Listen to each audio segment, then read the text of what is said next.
Chapter 1796. Fan family. However, starting this year, adherence to the laws of the Great Qin Empire and the regulations of the state government became imperative.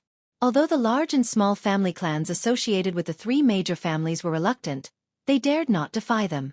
They simply followed their lead, albeit begrudgingly. Previously, the situation had been manageable.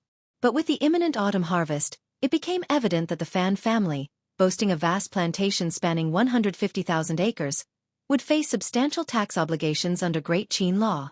Aware of old lady Fan's formidable character and the strained relationship between the Fan family and Lord Xiao and his wife, many eagerly awaited the outcome of this impending tax collection. Xiao Yunduan convened a meeting with the deputy prefect and outlined two directives. Firstly, they were to verify the acreage of fertile land in An's province, ensuring it aligned with government records. Secondly, preparations for post-harvest tax collection were to be made. Given the tight time frame, it was impossible to conduct thorough investigations across all families from the major clans to the affluent households. In reality, as long as the three major families cooperated, the compliance of other families was assured. However, the pivotal question remained.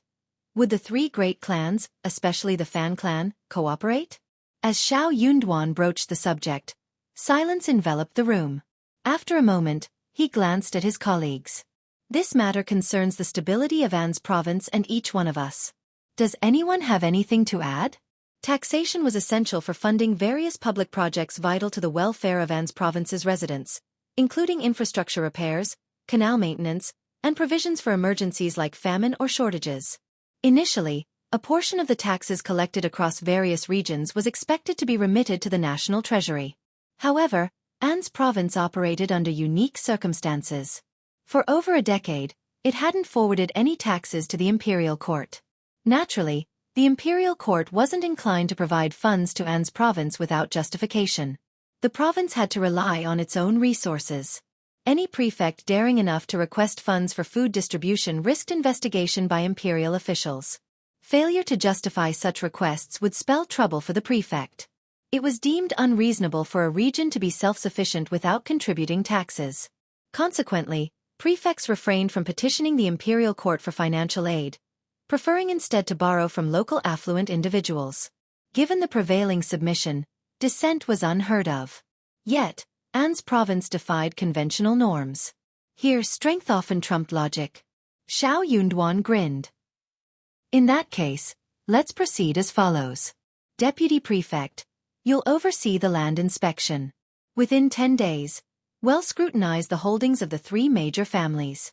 Prior to the autumn harvest and tax collection, I expect all families with over 300 mu of land to undergo examination. Chapter 1797. Pulling together. Handle this matter separately. Personally oversee the inspections of the three major clans. If any issues arise, inform me promptly, understood? Xiao Yunduan instructed. Deputy Prefect Guan seethed inwardly. What could he do? Certainly not this. Wasn't this essentially setting him up to offend someone and face the consequences? In the past, he might have agreed without hesitation. It would have been just a matter of deceiving them. But now, he doubted he could deceive Lord Xiao. Were the three great clans individuals he could afford to offend? He certainly didn't want to provoke their ire. What would he gain from offending them? He could kiss any hopes of skimming from tax collections goodbye. Given the circumstances, why subject himself to such a thankless task? Yet he couldn't refuse. His previous mistake had been convalescing for so long that Lord Xiao had capitalized on his absence to suppress his allies and consolidate power. By the time he returned, it was too late. Now, with Lord Xiao assigning him a task and him citing illness, it would only broadcast his fear and incompetence to everyone. Life in the state office would become even more unbearable. His already dwindling prestige would likely vanish entirely. My lord, entrusting me with this task demonstrates your trust and regard. I accept your orders willingly. However, I do have a request. Please assign Jia Hemming and Jia Shuming to assist me. Grant me this favor, he requested. If he were to fall, he wouldn't let Jia Hemming bear the burden alone. The scribes exchanged knowing glances with their peers, silently acknowledging the deputy prefect lord's astuteness. Xiao Yunduan turned his gaze towards Jia Hemming. Internally, Jia Heming sneered. Rising from his seat, he bowed to Xiao Yunduan. My lord, I have always been eager to assist you and serve the people of An's province. I'm more than willing to take on this responsibility. You've made the right choice. Xiao Yunduan exclaimed with a hearty laugh, nodding in approval. In that case, you'll collaborate with Deputy Prefect Guan. Proceed with haste. Should you require additional manpower, enlist support from the government office. You have my backing. Thank you, my lord. Deputy Prefect Guan grew weary of hearing Xiao Yunduan's praise. While he remained indifferent to Lord Xiao's compliments, he couldn't stomach witnessing praise lavished upon others, particularly Jia Heming. With the matter settled, word of it quickly spread throughout An's province, disseminating to the 17 subordinate towns.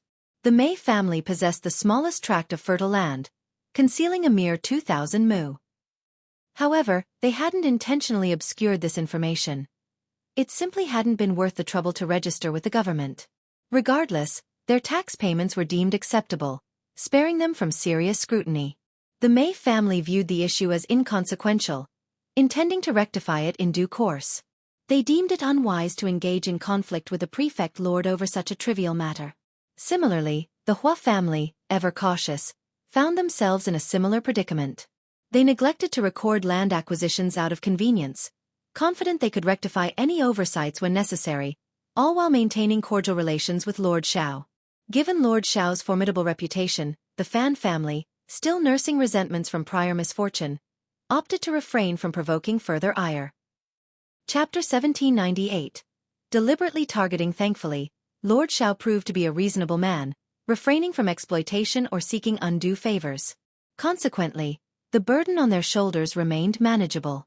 Only bandits would dare openly defy the government's authority. Such behavior was simply unheard of, especially on the surface. However, if the Fan family managed to astound and excel in this endeavor, they stood to gain significantly. It was a scenario to hope for. The Hua brothers exchanged jests in private, pondering the unpredictable tactics old lady Fan might employ this time. With a vast expanse of 200,000 mu of fertile land, the Fan family's decision not to utilize government-provided seeds resulted in a yield akin to the previous year, roughly 600 caddies per mu. Yet, in this water valley terrain, the transformation process yielded approximately 70 to 75 caddies of dry valley per 100 caddies of water valley. Consequently, the output translated to around 430 to 440 caddies per mu of dry valley. Calculated against the tax rate of 30 per grain imposed by Great Qin, the Fan family faced a staggering obligation of nearly 2.89 to 3 million caddies of grain a substantial sum by any measure. Naturally, the Fan clan would not acquiesce readily. Even if Lord Xiao proposed a compromise, suggesting they pay half, the Fan family would undoubtedly resist. In previous instances, their contributions ranged merely from 300,000 to 500,000 caddies, and even then, only after extensive negotiations with the prefect's representatives. Now, confronted with a demand for 3 million caddies, the spectacle promised to be grand indeed. The Hua brothers found themselves slightly exhilarated by the unfolding drama. Meanwhile, Old Lady Fan seethed with indignation. This was simply intolerable. Old Lady Fan was convinced that Lord Xiao had deliberately targeted the Fan family. It was widely acknowledged throughout An's province that the Fan family possessed the most fertile land. So, why would Lord Xiao choose this particular moment to exert pressure on them? If it wasn't for personal gain, what could possibly be his motive for singling out the Fan family? What added insult to injury was the glaring realization that, despite their awareness of Lord Xiao's self-serving actions, the Fan family felt powerless to openly confront him. Adding to their frustration, Xiao Yunduan had supplied superior rice seeds this year, and although the Fan family had initially intended to inconvenience him by borrowing seeds elsewhere, the plan backfired spectacularly. Not only did Xiao Yunduan resolve the issue effortlessly, but he also obtained significantly better rice seeds than the Fan family. Each mu of farmland using Xiao Yunduan seeds boasted an increase in production of at least 30%. The implications were staggering. If the Fan family had utilized government-provided rice seeds, their harvest this year would have been monumental. This revelation left the leaders of the Fan family, including Old Lady Fan, seething with rage, bordering on physical illness. Behind closed doors, they became the subject of ridicule and mockery. To exacerbate matters, Fan Ruyan, in front of Madame Lady Qiao, unleashed a torrent of accusations, insinuating that Lord Xiao had intentionally deceived the Fan family. Despite possessing superior rice seeds and being aware of the Fan family's extensive planting endeavors, Lord Xiao failed to inform or assist them in any way. Such neglect! Such incompetence as parents! Now, to compound their misery, Lord Xiao showed no remorse and had the audacity to demand taxes from the Fan family. It was the height of tyranny. Old Lady Fan concurred vehemently. She doubted whether the Fan family would have even accepted the rice seeds had Xiao Yunduan offered them, even if they had to beg. The notion of purchasing them was out of the question. €1 free or not, the Fan family would have rejected them outright. Thus, when the Mei family and the Hua family sent their female representatives with gifts to congratulate Lord Xiao, the Fan family remained conspicuously silent, biding their time. Chapter 1799. The Fan family won't go. This wouldn't suffice. With the birth of Lord Xiao's son, the Mei family and the Hua family had already paid their respects. Numerous other esteemed families had followed suit. It would be deemed improper for the Fan family to abstain. Refusing to attend would invite ridicule, painting them as petty and small-minded. Both madams of the Fan family were irked by mother-in-law's obstinacy and lack of decorum. Yet, attempting to sway her would only result in further conflict, ensuring their own reluctance to attend. Should they relent and attend, they would undoubtedly face reprimand. As seasoned grandmothers, they harbored no inclination to endure such admonishment. The two old masters of the Fan family found themselves powerless to influence their wives in this matter. Laden with guilt and devoid of recourse, they resolved to act independently. Their efforts, however, were swiftly met with their mother's scathing reproach. "What are you thinking? That Xiao character harbors ill will toward our Fan family. Despite our strained relations, he deigns to offer congratulations? You two disappointments. Will you present your other cheek after being slapped? You two are utterly insufferable. Even Ener shows more spine than you. You bring disgrace upon our family. You are forbidden from attending. The Fan family shall not stoop to such servility." The two old masters endured the barrage of scolding, their chests tight, vision dimming. Shame and resentment coursed through them, but they gritted their teeth and endured. Such was the burden of filial obligation. Was she not their mother by blood? Fisticuffs might have ensued long ago. Yet, Fan Ruyan's incendiary words only served to stoke the flames. "Elder brother, second brother, it's plain to see that Lord Xiao is exploiting our family's position. If we extend further courtesies, we only diminish our dignity and embolden his arrogance. Don't blame me for my ire. If you have the time to dwell on this, why not devise a strategy to address Lord Xiao and curb his arrogance? That would be in the best interest of the Fan family." These words held undeniable truth. Resolving this matter amicably was imperative to mitigate the Fan family's losses. Yet, upon hearing Fan Ruyan's admonition, the two old masters of the Fan family felt an overwhelming sense of revulsion. For the 108th time, they lamented their decision to allow this woman into their family. Why hadn't they married her off instead? Regret consumed them. Consequently, the entire city became aware that the Fan family abstained from presenting gifts to Lord Xiao. Qiao Xian and Xiao Yunduan remained indifferent. The absence of the Fan family was a relief, sparing them any concern. On the day of the baby's birth, Xiao Yunduan dispatched messengers to spread the joyful news to Yuzhong. The Yuezhing family expressed their happiness upon hearing the news and relayed it to Xiaoding village. Despite her son, daughter-in-law, and grandson's absence, Ms. Feng radiated joy in the village. She paid respects to their ancestors and planned several small banquets to honor the land officer, village elders, and those close to them. Furthermore, she requested the Yuezhing family to deliver clothing, shoes, socks, swaddling clothes, longevity locks, gold bracelets, red dates, and cubelos for the expectant mother. Ms. Feng also gifted Qiao Xian 500 taels of silver, a gesture of respect despite knowing she lacked nothing. Ms. Yan and Mei Qing, considerate as ever, prepared gifts for each family member, entrusting the Fan family to deliver them accordingly. Chapter 1800. Fruit. First Madam shared in Qiao Xian's joy, having meticulously prepared an array of supplements and items for the baby, eagerly anticipating Yuezhing Xiao's next visit. In First Madam's eyes, the bond between Qiao Xian and Xiao Yunduan had already solidified, and the birth of their eldest son only served to fortify her position further. Yuezhing Xiao arranged for fruits to be brought over, though longan fruits and lychees were no longer in season. However, there were still mangoes, dragon fruits, papayas, bananas, kiwis, grapes, cantaloupes, watermelons, and peaches available. Qiao Xian and Xiao Yunduan greeted Xiao warmly, deeply touched by the thoughtful gifts from their family. While she lacked nothing materially, Qiao Xian found solace and warmth in her family's genuine concern. The sense of being cherished and missed was profoundly comforting. Conversely, the attitude of, "Since you have everything, I won't give it to you," proved to be the most disheartening. Yet, Xiao found himself occupied as well.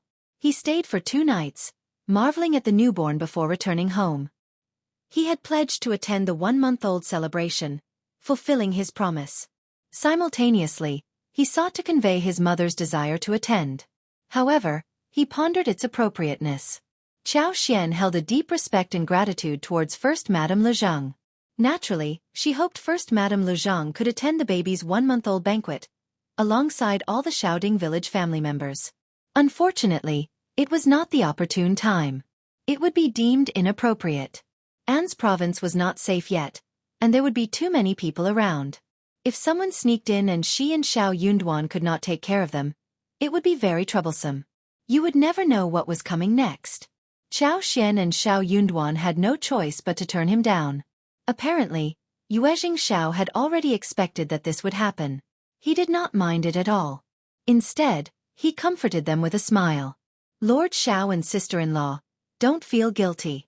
It is indeed not convenient for my mother and the others to come to An's province right now. We can ask old Madame Xiao and the old master of the Xiao family to come with us when we have the chance." Qiao Xian and Xiao Yunduan looked at each other and nodded with a smile. "Yes, when this place is settled, we will invite elder aunt and mother-in-law here." Xiao laughed and left. Xiao had brought a lot of fruits, which was what the first madam had reminded him about. She said that Qiao Xian and Xiao Yunduan were going to have a lot of guests, so they should send more fruits to the guests. Xiao agreed, so he brought 8 baskets of fruits. In fact, it was more than useful. It was simply too honorable. Whenever guests arrived to offer their congratulations, Qiao Xian instructed Li Xia and the others to present them with the rare fruits. These fruits were truly a novelty to the people of An's province, who marveled at their exotic appearance and relished their unparalleled flavor. Enhanced by Qiao Xian's unique abilities, the fruits became even more delectable and aromatic, earning endless praise from all who tasted them. For the Hua family and Mei family, who had graced their home before, Qiao Xian arranged for specially curated fruit baskets to be prepared as tokens of appreciation. However, for other visiting families, Qiao Xian chose not to extend such offerings. As the wife of the prefect, Qiao Xian operated within the realm of reason and personal preference. Given her status and authority, few would dare to question the fairness of her actions. The distinction between the 3 prominent families and others was simply a matter of practicality and natural inclination. After all, it was only human nature to accord special treatment to those of significant influence and stature. Who would dare to object? Chapter 1801. All wanted Qiao Xian remained indifferent to whether she pleased everyone or not. In their pursuit of fairness, they risked being perceived as weak or easily manipulated. The perception that they were easily bullied lingered among some guests. Qiao Xian took the opportunity to offer the guests rare and precious fruits, emphasizing that only she and the Yuezhing family possessed these fruit trees. With a vast orchard in Yuzhong, she planned to acquire more fruit trees next year to experiment with planting gyro, strawberries and dragon fruit seemed promising, as she had already successfully cultivated them in her backyard. The strawberries, particularly prized and delicate, were only available locally, as transporting them over long distances was impractical. Guests savored the seasonal fruits, relishing the opportunity to taste them firsthand. Qiao Xian's announcement stirred emotions, prompting some to express interest in reserving fruit trees in advance from Madame Xiao, regardless of quantity. Qiao Xian responded graciously, indicating her willingness to share if circumstances allowed. Furthermore, she contemplated establishing an orchard on their premises, provided the soil and water conditions were suitable. The revelation endeared Qiao Xian to the guests, fostering a sense of closeness and prompting them to adopt more courteous and friendly demeanor, even if some were merely feigning. No one was oblivious to the fact that offending Madame Xiao or jeopardizing their relationship with her could forfeit their chance to acquire a share of the coveted fruit trees. Moreover, when Qiao Xian shared the fruits with the scribes, their inquiries revealed that no one else besides the Yuezhing family and Madame Xiao possessed such unique fruit trees. The Yuezhing family was a big family, so no one dared to do anything to them. Some people also wanted to buy fruit trees, but the Yuezhing family refused. They didn't even sell the fruits to them. After all, the Yuezhing family had said that the fruits were very precious, and they couldn't afford to buy them at a high price. Seeing that they had come all the way here, it was already good enough to share a few to taste a euro hence. Everyone felt regretful. He also vaguely understood that Madame Xiao would have to talk to him about these euro now that Madame Xiao had taken the initiative to convey the message. It was clear to all who wouldn't understand. Those privileged enough to offer their congratulations at the prefect's office hailed from distinguished backgrounds. With ample resources at their disposal, they readily embraced the opportunity for indulgence. After all, the allure of longan fruits, lychees, mangoes, mangosteens, strawberries, and more was undeniable.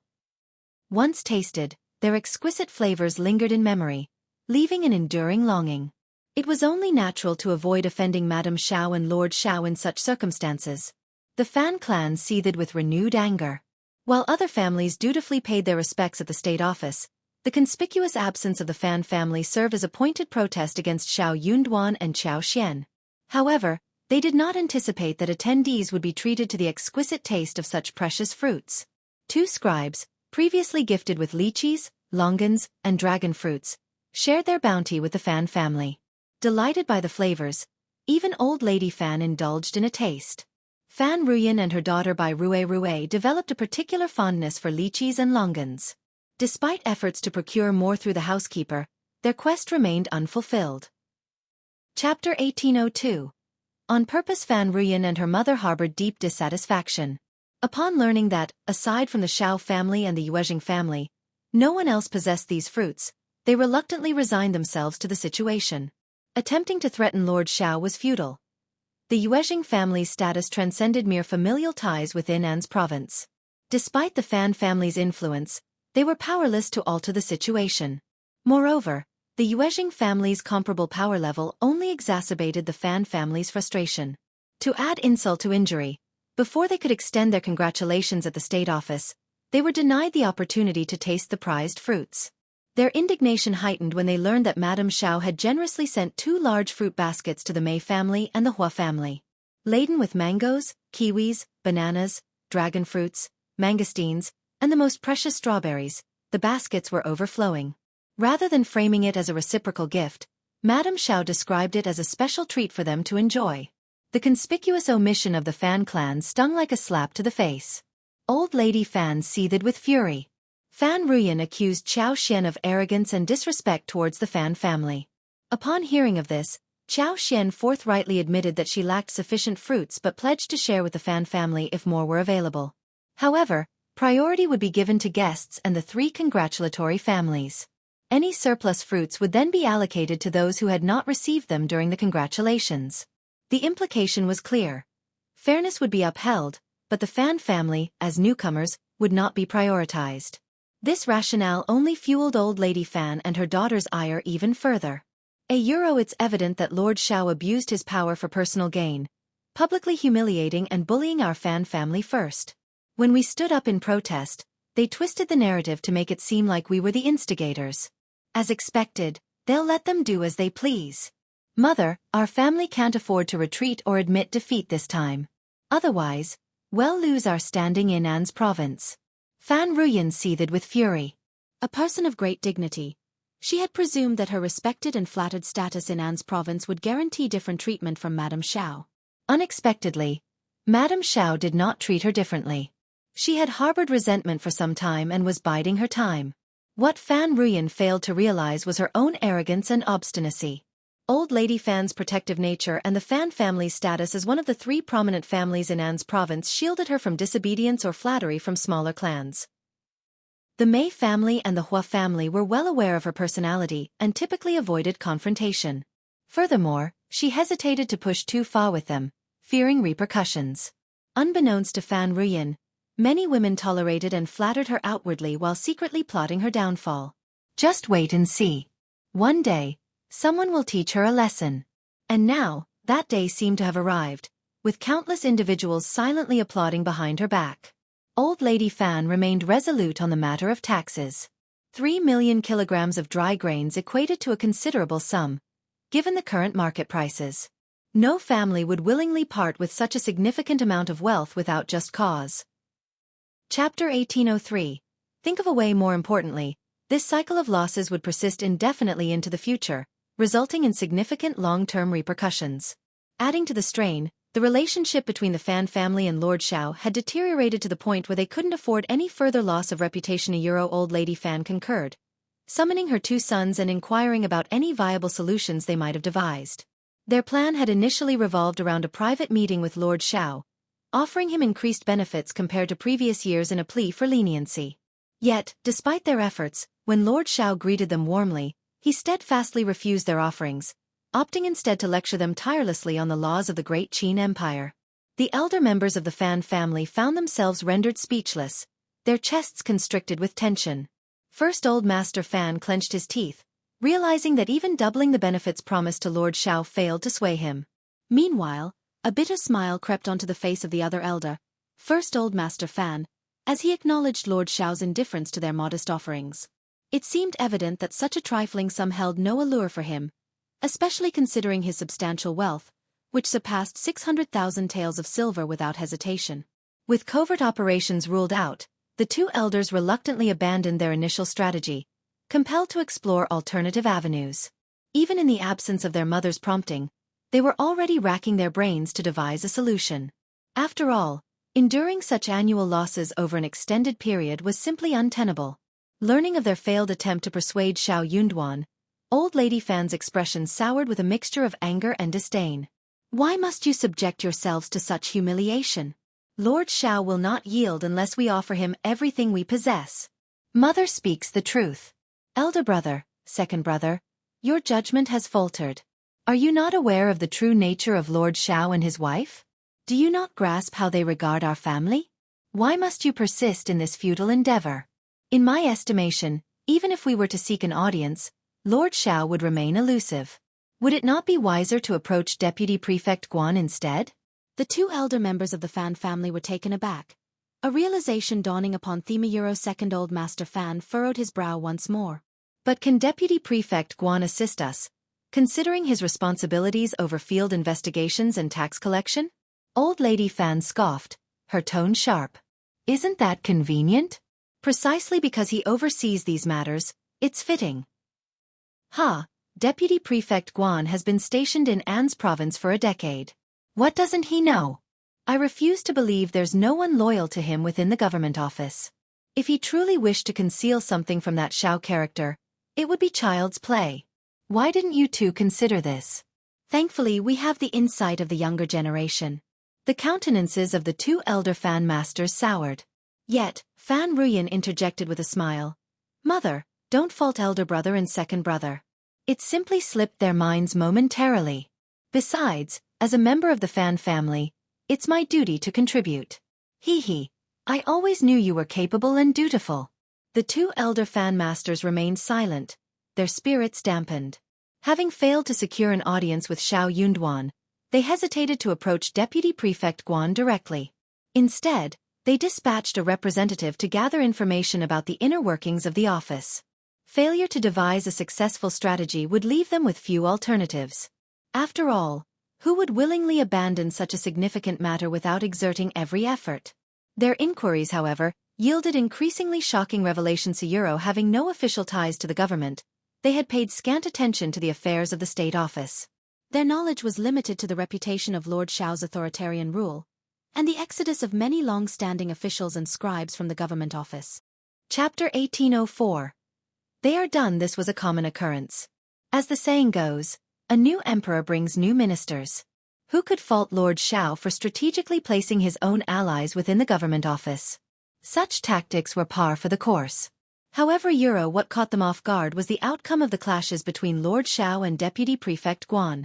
Despite Deputy Prefect Guan's efforts to assert his authority, both openly and covertly, he found himself outmaneuvered time and again by Lord Xiao, suffering significant setbacks in the process. The bitterness welled up within the two brothers. Would seeking assistance from Deputy Prefect Guan truly yield any results? They couldn't afford to risk everything and come back empty-handed. Reflecting on the rumors they had heard about Xiao Yunduan's immense wealth and his victories over the Tiger Head tribe, the Fan brothers decided to reassess their approach. Their astute business instincts warned them that this venture held little promise. If this trend persisted, it could spell the end of Euro truly. Lord Xiao defied the mold of any previous prefect Lord Euro while they were not yet won over by him. Why did the Fan family feel compelled to stand out? Wouldn't it be wiser to bide their time, waiting for an opportune moment to capitalize on the situation? After deliberation, the brothers briefed Old Lady Fan on their conclusions. But Old Lady Fan dismissed their findings, berating them once more. She even suggested that if they were unwilling to exert themselves for the sake of the Fan family, they should personally compensate for the losses each year from their own pockets. Incensed, the two elder Fan masters grappled with conflicting emotions.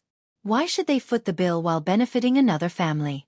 Feeling a mix of disappointment and indignation, they resolved to reach out to Deputy Prefect Guan themselves. What harm could a few attempts do? Why not take the chance? Old Lady Fan seethed with fury. Coincidentally, Jia Heming made his third visit of the day, requesting the Fan family's cooperation with the field and land investigation. Jia Heming's demeanor this time was notably stern.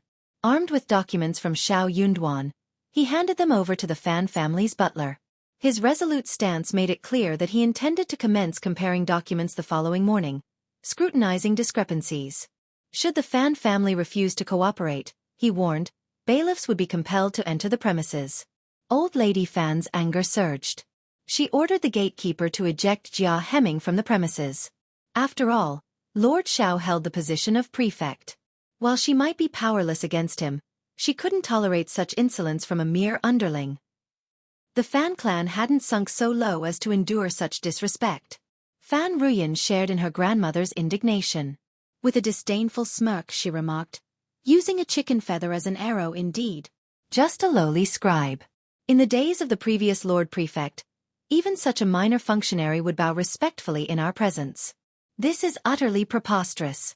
If he wishes to play the game of arrogance, let him revel in it for a lifetime. Those who lack foresight will inevitably meet their downfall. Old Lady Fan's disgust only grew. Who does this Jia think he is? How dare he flaunt his authority before the Fan family? If we fail to reprimand him, he'll remain oblivious to the boundaries of respect. He must learn the consequences of his impertinence. Mother always knows best. Fan Ruyan's eyes gleamed with determination. I'll handle it immediately. See to it discreetly, and ensure our family's hands remain clean. You can count on me, Mom. Chapter 1805. Plot. Jia Heming was not surprised that he was rejected again. Upon his return to the government office, Jia Heming informed Zhang Sang that if the Fan family persisted in their refusal to cooperate, he would enlist Sang's assistance along with a few others for official matters the following day. He lamented that without their cooperation, resolving the matter seemed as improbable as a cold day in hell. The Fan family's obstinate attitude proved to be a formidable obstacle, hindering progress at every turn. Deputy Prefect Guan remained indifferent, content to engage in fruitless discussions and endless dialogue without taking decisive action. Yet, Jia Heming remained undeterred, resolved to adhere to Lord Xiao's directives. However, he never anticipated the ambush awaiting him on his journey back from the government office.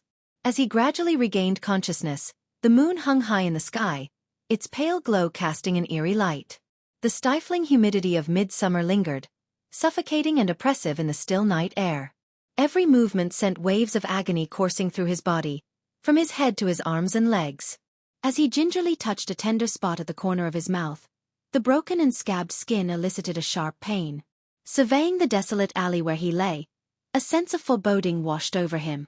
Despite the pain racking his body, he struggled to his feet and staggered back towards the prefect's office. Meanwhile, Xiao Yunduan and Xiao Xian, new parents adjusting to the demands of their infant, sought much-needed rest. Even with the assistance of nannies and maids, the newborn's cries demanded Xiao Xian's maternal attention. Anan proved to be quite proficient in crying and throwing tantrums, demonstrating a remarkable clinginess that saw her bursting into tears the moment she woke, seeking solace only from Xiao Xian. Despite the efforts of the nanny, she adamantly refused to drink milk from anyone but her mother and required feeding 3 times throughout the night.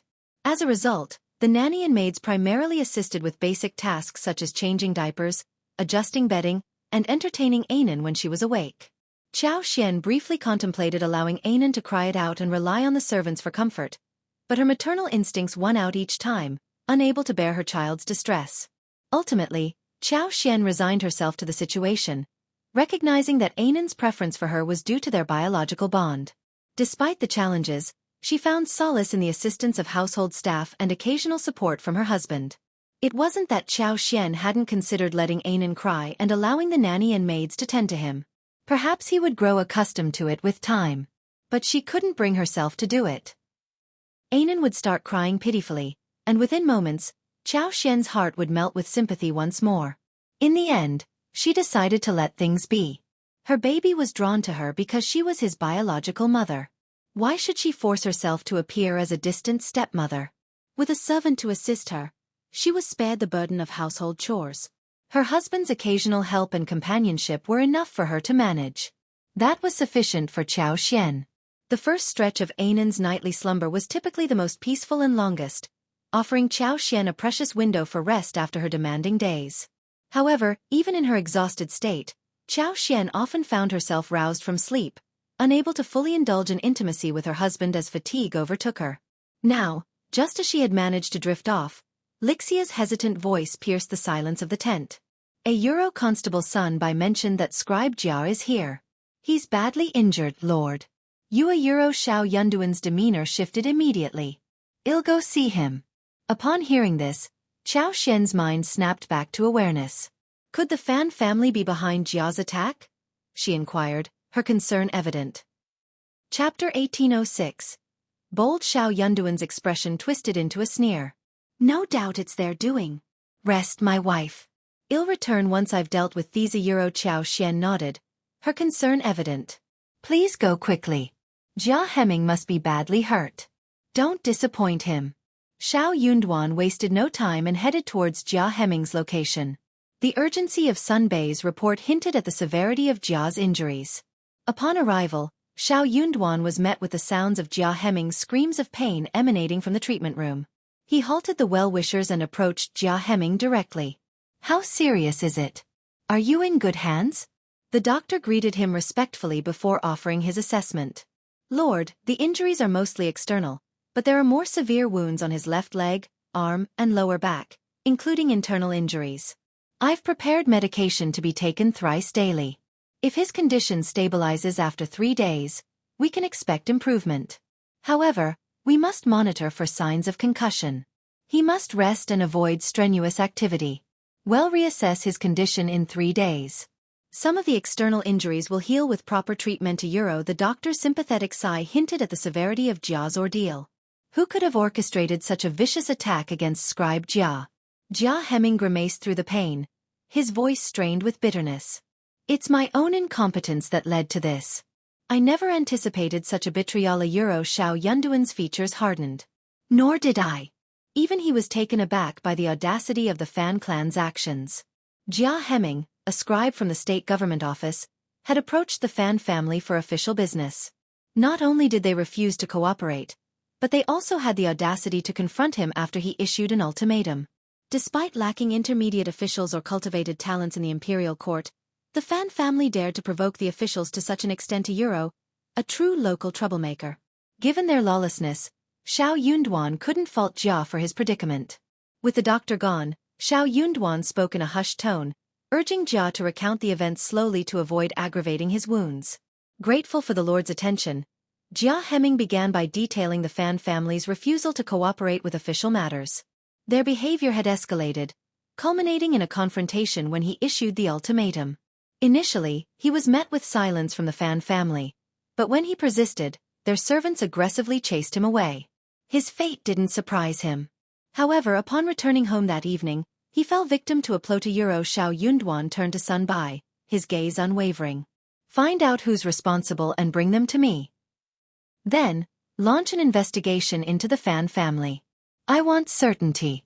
Though the Fan family likely orchestrated the attack, confirmation was necessary. Gathering evidence would be challenging, as it wouldn't be straightforward, and the Fan family would likely deny involvement, claiming they were framed. Taxation remained paramount, and Xiao Yunduan had no intention of being entangled in trivial matters. It wasn't worth it. As long as he confirmed that it was the Fan family who did it, he would teach them a lesson. 1 day tomorrow. Is that enough? Sun Bai nodded. Lord, it won't take a day. All right, go. Yes, Lord. Chapter 1807. Investigate. Xiao Yunduan turned his gaze to Jia Heming. You can recuperate here in the office. Tomorrow, I'll arrange for Madam to bring your wife to take care of you. Don't worry about the medicine. His financial means could cover the medical expenses. Jia Heming's heart warmed, and he nodded in acknowledgement, enduring the pain as he cupped his hands and offered a slight bow. Thank you, Lord Euro. Rest well, Xiao Yunduan replied with a nod, casting a final glance at him before turning and exiting. He instructed an officer to attend to Jia's needs. Meanwhile, Sun Bai wasted no time in mobilizing a team to investigate the assailant who attacked Jia Heming. The Fan family wouldn't directly leave evidence behind in such matters. They would likely conceal their identities and bribe local thugs to carry out their dirty work. These thugs were known for their readiness to commit any misdeed for the right price, particularly relishing opportunities to prey on the vulnerable. Such individuals were like parasites within the city, recognized by nearly everyone in their circles. As the constable of An's prefecture, Sun Bai was intimately familiar with the dark underbelly of the region. These nefarious characters couldn't be eradicated entirely. As long as they operated within certain boundaries and didn't draw too much attention, they would evade scrutiny. However, when incidents occurred, it was relatively easy to uncover the truth within their network. Despite being newcomers, these thugs had established their own territories, each with its own leader. Within their respective zones, only locals could undertake tasks, and outsiders couldn't encroach upon their territory without consequences.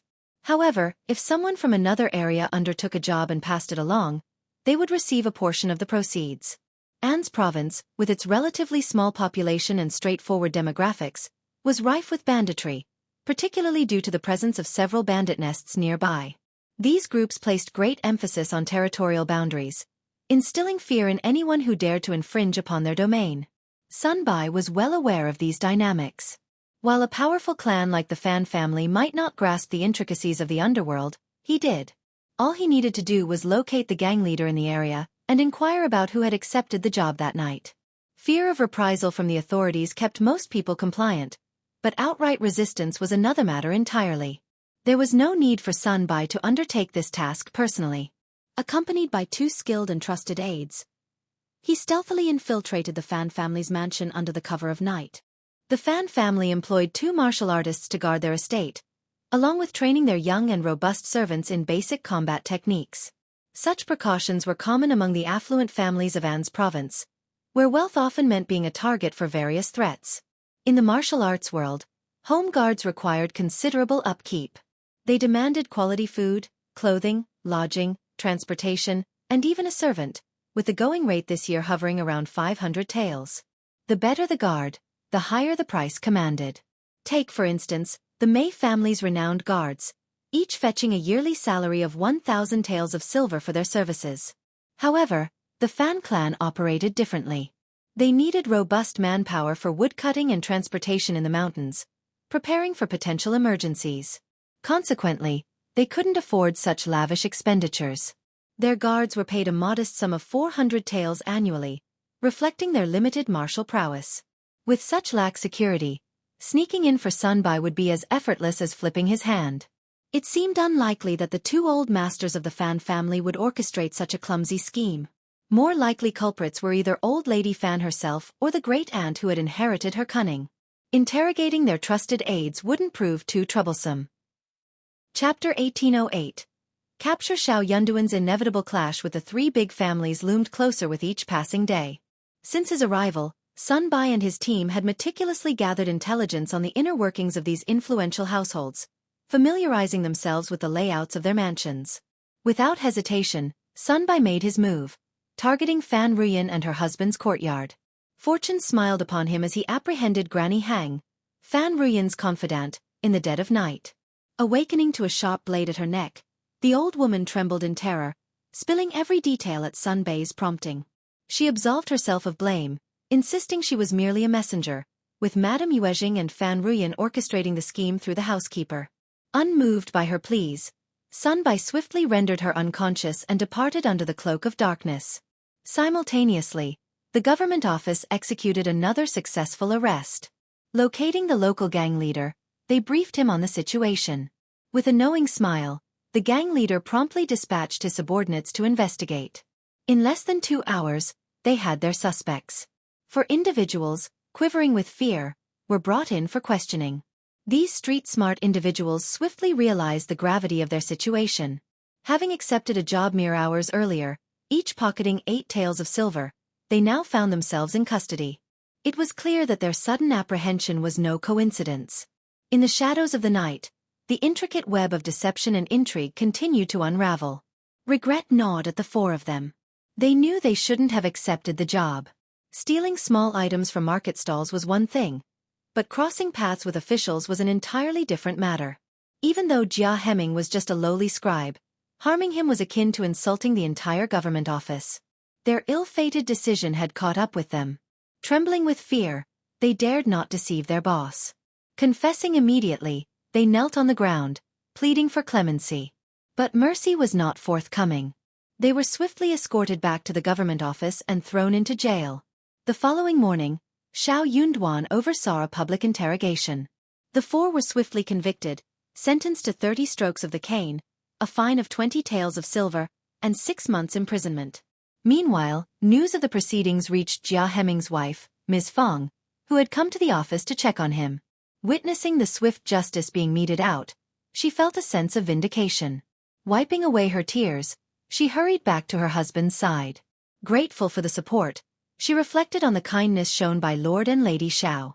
They had offered comfort and assurance, promising justice for her husband and ensuring he wouldn't suffer in vain. Madame Xiao stayed true to her promise. The spectators erupted into murmurs. Those with hidden agendas had to tread even more cautiously. Lord Xiao was clearly standing firmly behind the government official among the prominent families.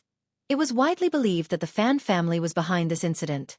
However, no one expected the government to respond so swiftly. What transpired last night was resolved by morning. Clearly, the culprit had been apprehended overnight. Lord Xiao showed no leniency whatsoever. Many speculated about the sanity of the Fan family. What could have prompted old Lady Fan to act so recklessly? It seemed she was the only one capable of such brazen behavior. Chapter 1809. Going to the Fan family. If old Lady Fan had refrained from touching Scribe Jia, perhaps there would have been a chance to negotiate with Lord Xiao. They could have facilitated a few years of transition. But now, who could predict if Lord Xiao would still be around after that time? Yet, she couldn't risk causing trouble for Lord Xiao herself. Instead, she resorted to paying hooligans to rough up Scribe Jia. Now, her options for retreat were blocked. Despite Lord Xiao's potential retaliation, no one dared to speak against him. News of the interrogation results swiftly reached the Fan family. Old Lady Fan sneered. He got off lightly. She harbored no regrets, nor did she feel any fear. Just a twinge of irritation at Xiao Yunduan's unexpected swiftness. Nanny Hang was privy to the events as well. Recalling the previous night sent shivers down her spine, her legs almost giving way from fear. She wouldn't dare breathe a word about what happened, not even to her master. Pretending it never occurred seemed the safest course. Yet, she dreaded the thought of that person returning or implicating Hera Euro. Nanny Hang, usually resolute in aiding Fan Ruyan, now felt a disquieting unease. Her instincts warned her of impending trouble. Upon the verdict's announcement, Zhang Sang and his men barricaded the Fan family's exits, preventing anyone from leaving. The entire Fan clan was thrown into shock. And the news spread like wildfire throughout An's province, drawing a crowd outside the Fan family's gates, swelling with each passing moment. It resembled a bustling fair, if not even livelier. When old Lady Fan received the news, she was in the midst of sipping Cubelos soup with Fan Ruyan and Bai Rue. Old Lady Fan nearly flung the Cubelos bowl from her grasp. Absurd! What kind of twisted logic is this? Her voice crackled with anger as she rose to her feet. I'll see who dares to stop me from leaving. Mom! Fan Ruyan was taken aback but quickly intervened. Please, calm yourself. You're the matriarch of our family, our guiding light. There's no need for you to personally handle such trivial matters. I assure you, there's no evidence left from last night's incident. If anyone dares to confront us, they'll have to apologize. Old Lady Fan softened at her daughter's words.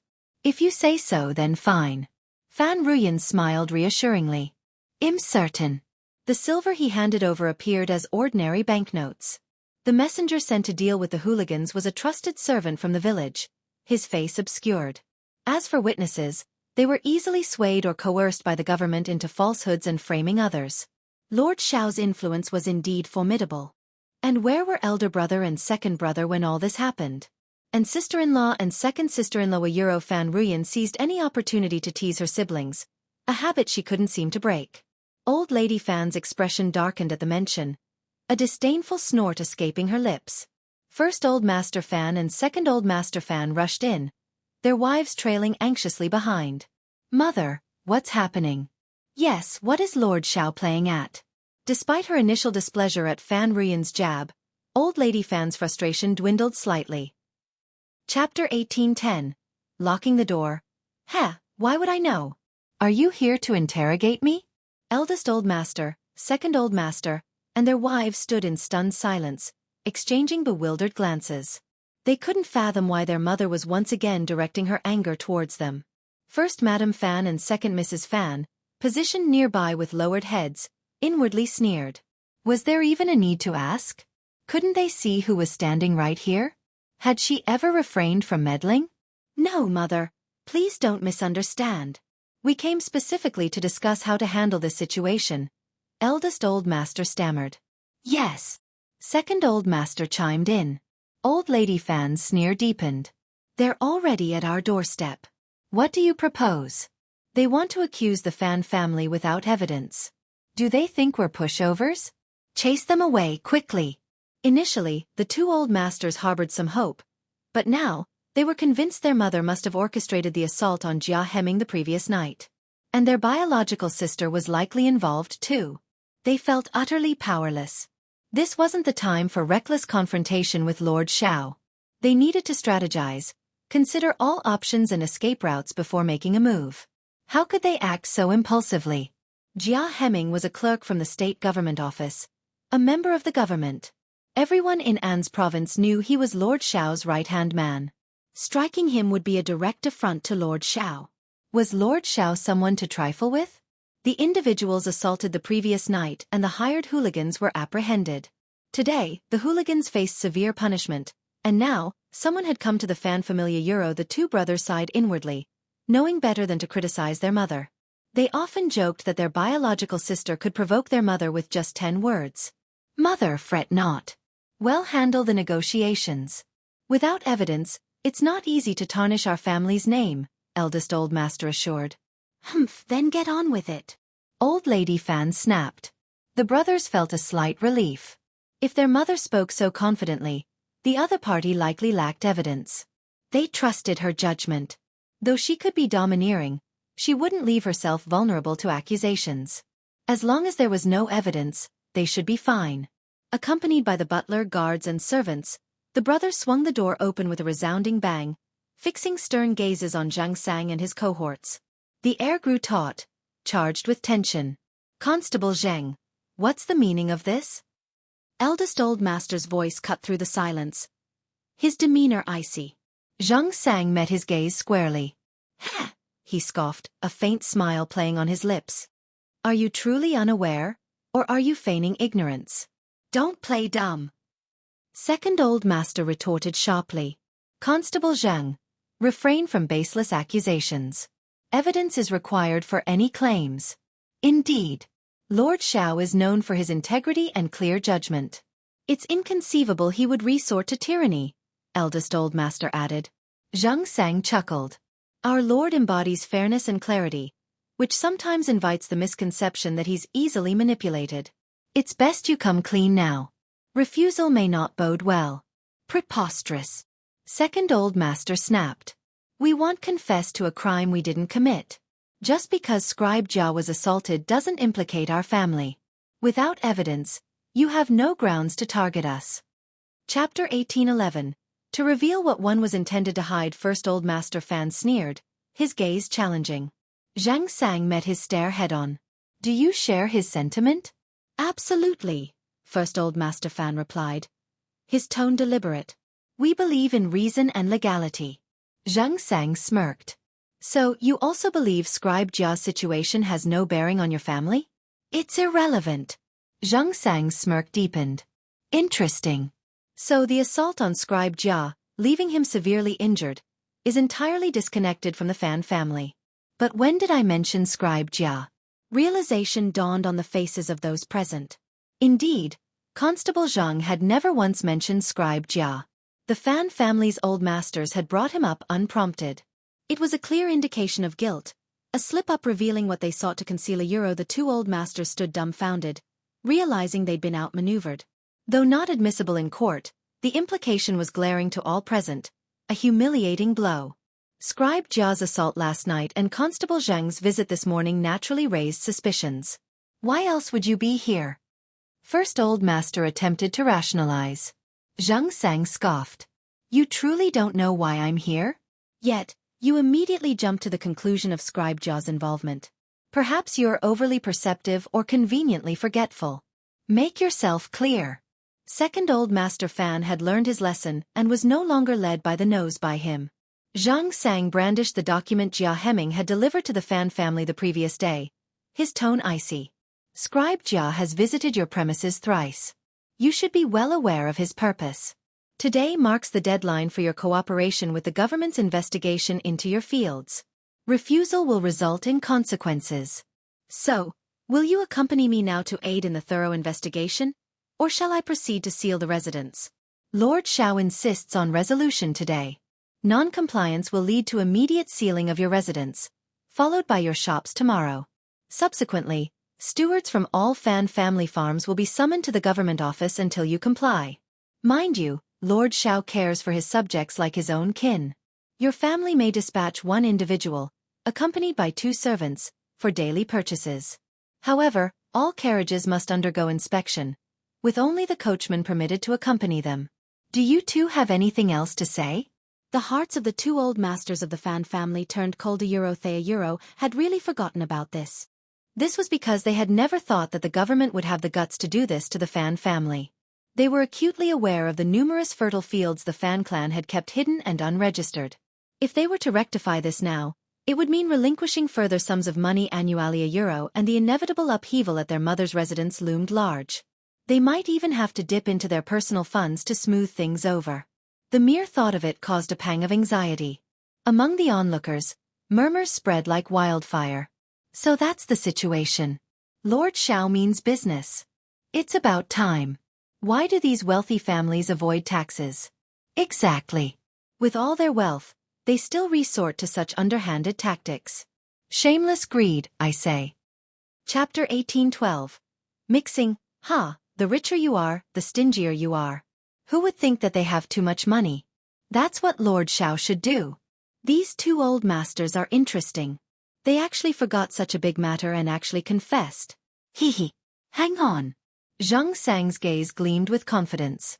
His entourage comprised individuals of utmost utility, some his own trusted allies, others former bailiffs now honed into formidable agents. Their presence alone exerted a palpable pressure on the Fan family.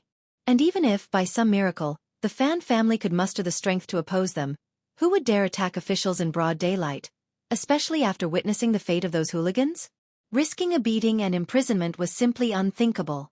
The 2 old masters of the Fan family grasped the grim reality. Unless they conceded defeat, there was no end in sight to this standoff. Perhaps they could have negotiated, but after the events of the previous night, such a prospect seemed futile. Lord Shao wouldn't entertain further discussions. Moreover, criticism of Lord Shao was off limits. After all, the Fan clan had initiated hostilities. Even lacking concrete evidence, their guilt was clear to all. But capitulating under such circumstances would be a bitter pill to swallow. Just then, Deputy Prefect Guan hurried over with 2 attendants. His heart skipped a beat at the sight before him. After exchanging pleasantries, he addressed the pressing issue at hand. This situation can't be allowed to linger. We must find a resolution. How about this?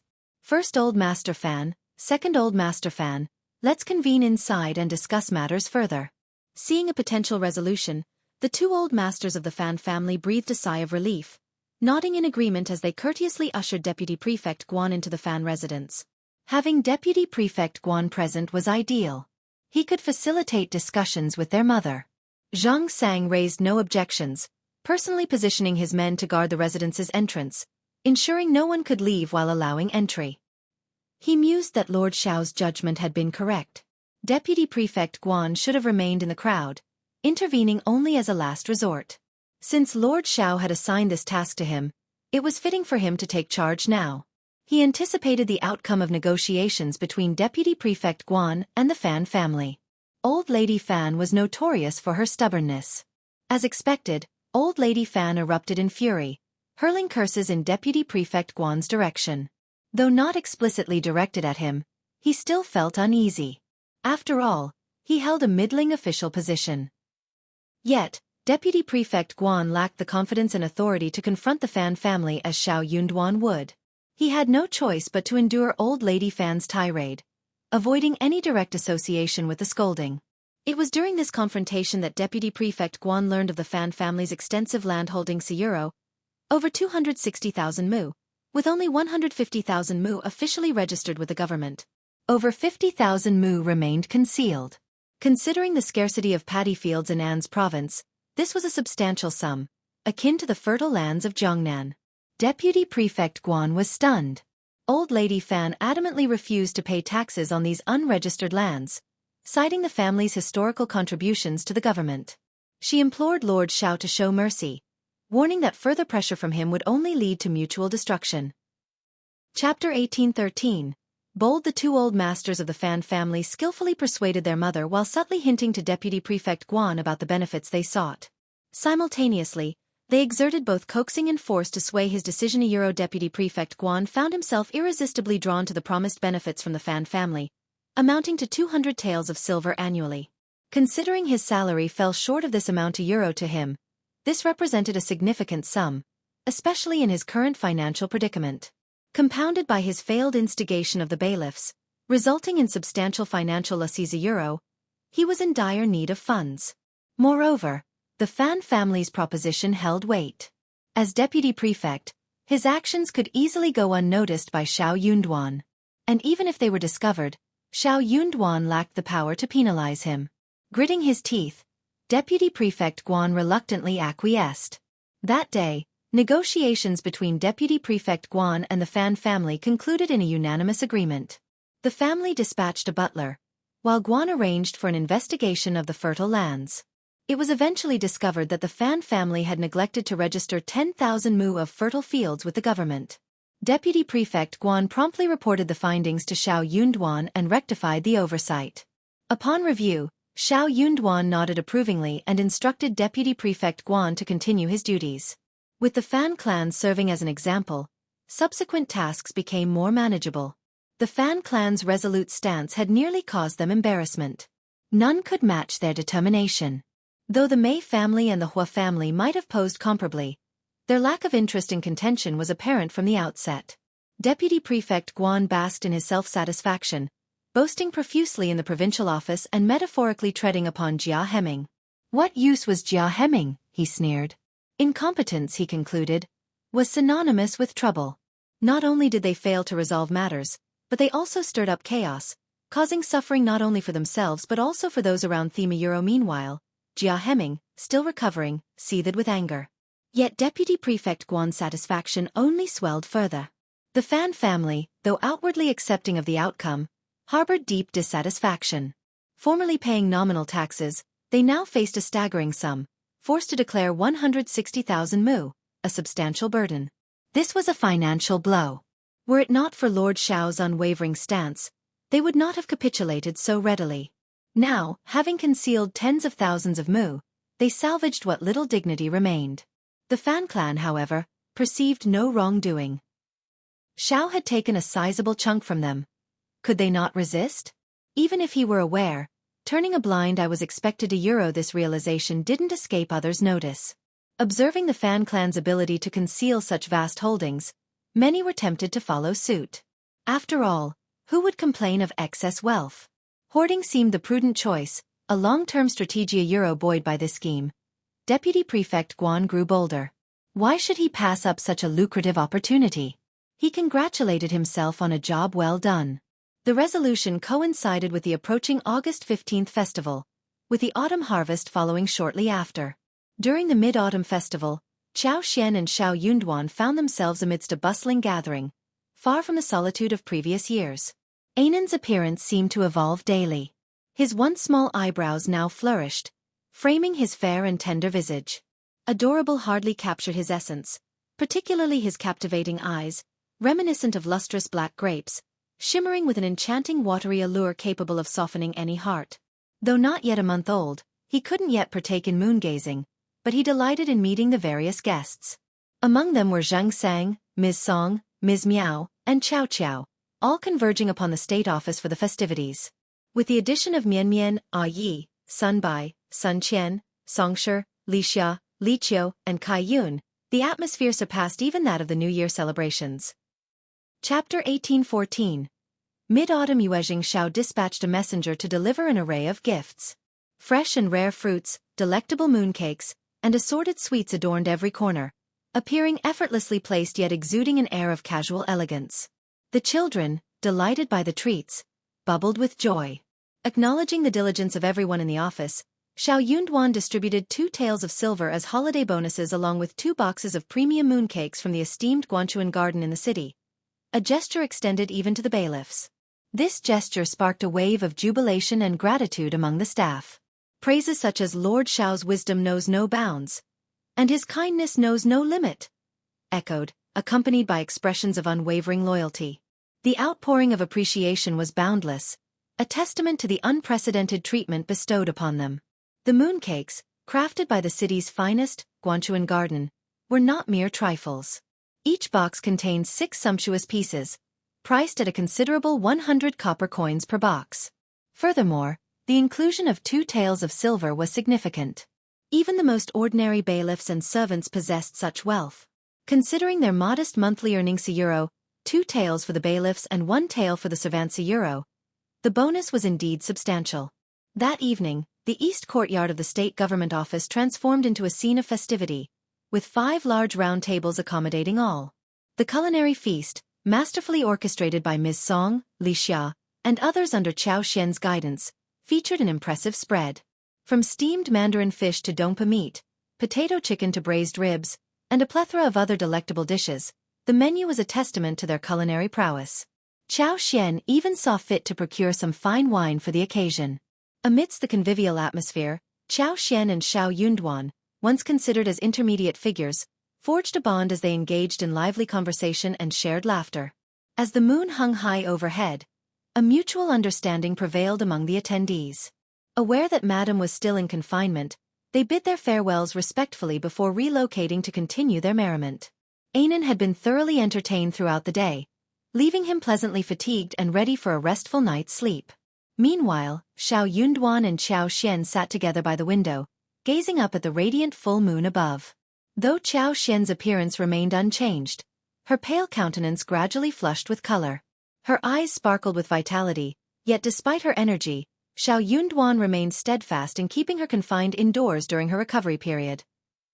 Though Qiao Xian knew she had fully recuperated and had no need for a month-long confinement, tradition held sway, with everyone from Xiao Yunduan to Ms. Song, Li Xia, and Li Qiu insisting on adherence to custom. Thus, Qiao Xian found herself resigned to her room. As the night progressed into the midpoint of autumn, with more than half of her confinement period behind her, Xiao Yunduan considered himself fortunate to share this tranquil moment with his wife, peering at the moon's luminous glow through the window. The moonlight cast a gentle glow, illuminating the courtyard below. Flowers, branches, and leaves danced in its ethereal radiance, casting intricate patterns of light and shadow upon the ground. The scene evoked a sense of whimsical beauty, reminiscent of coral formations, adding an enchanting aura to the surroundings. The air itself seemed to shimmer with clarity, akin to sunlight filtering through crystal-clear waters. This mid-autumn celebration is particularly lively, isn't it? It's been a while since we've experienced such vibrancy during the intermediate autumn. I imagine the excitement will only escalate come the new year, remarked Qiao Xian, nestled contentedly in Xiao Yunduan's embrace. Indeed, agreed Xiao Yunduan, his gaze tenderly fixed upon his cherished wife. And as time goes on, the festivities will only grow grander. Next year, as Ainan continues to grow, perhaps we can invite our parents to join in the celebrations. Chapter 1815. Haven't tried it yet. Qiao Xian couldn't help but chuckle at the thought. Anan would only be a year old next year. Hardly the time for him to cause a stir. After all, he hadn't even reached toddlerhood yet. But imagining the little one's future antics filled Xianxia with excitement once more. Her eyes gleamed with anticipation, her smile growing even more radiant and warm. Xianxia, his gaze deep with affection, gently caressed her waist with one hand. Leaning in, he planted a tender kiss on her cheek, his voice a soft murmur against her ear. "You seem to have filled out a bit." Xianxia's senses sharpened instantly. Tilting her chin up, she widened her eyes in mock offense. "Are you saying I'm getting fat?" Postpartum, every woman harbored concerns about regaining their pre-pregnancy figure.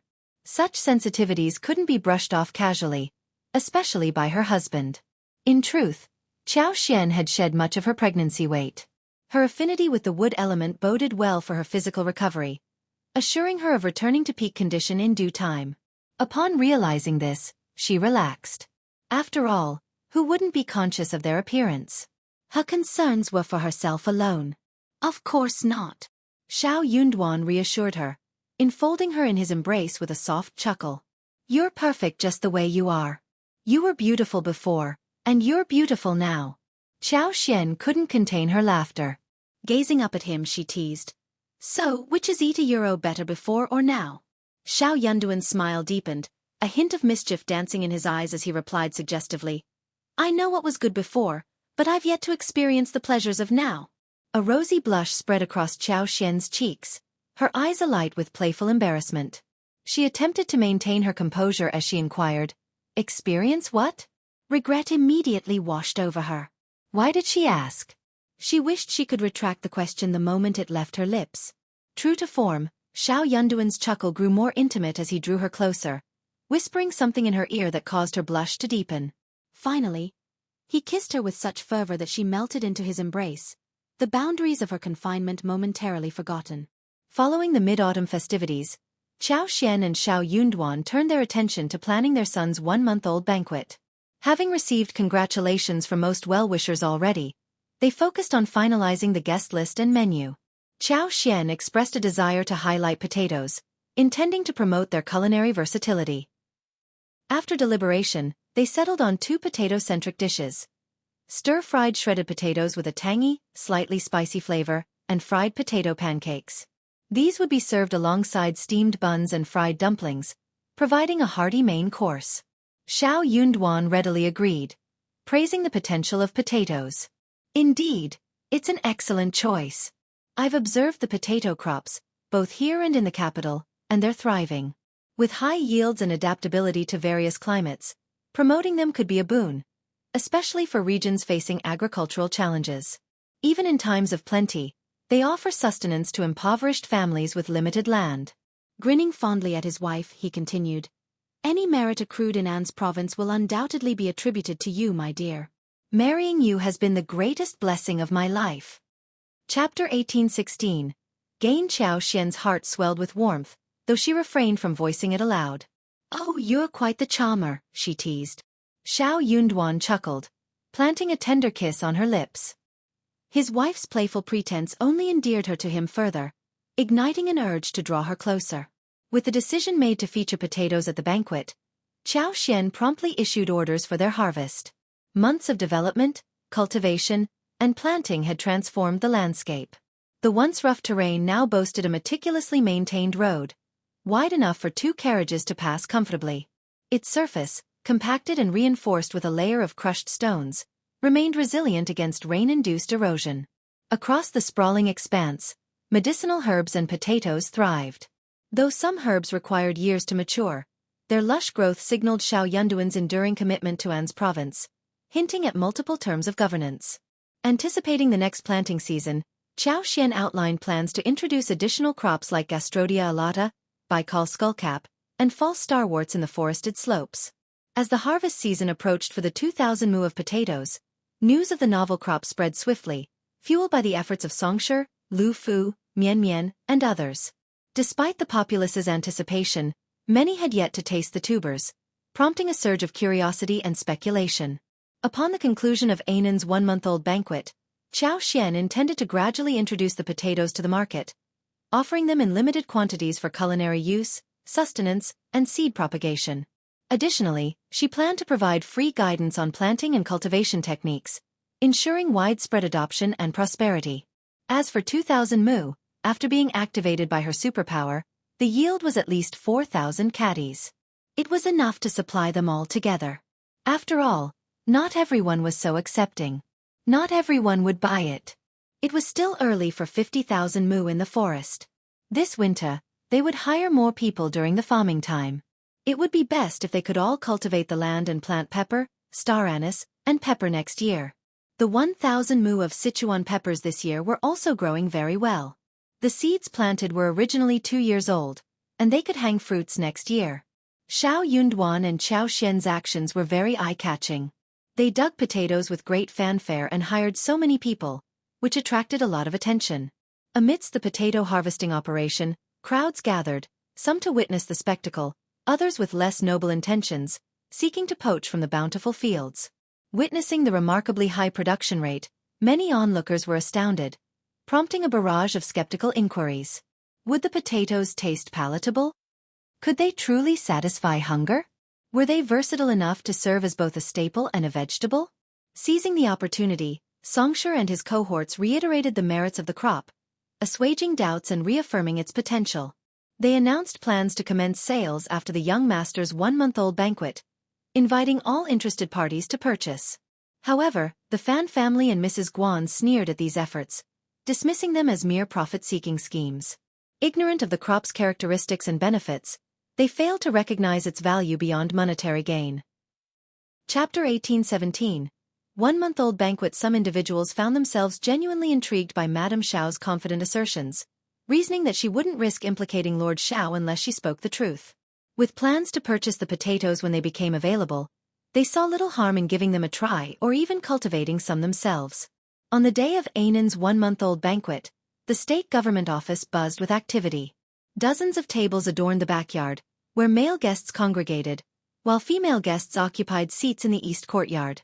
Qiao Xian summoned a cadre of trusted individuals: Ms. Song, Ms. Miao, Qiao Qiao, Songshi, Qing Yan, Mian Mian, Li Xia, Li Qiu, Kai Yue, and Kaiyuna Euro, to assist with the day's preparations.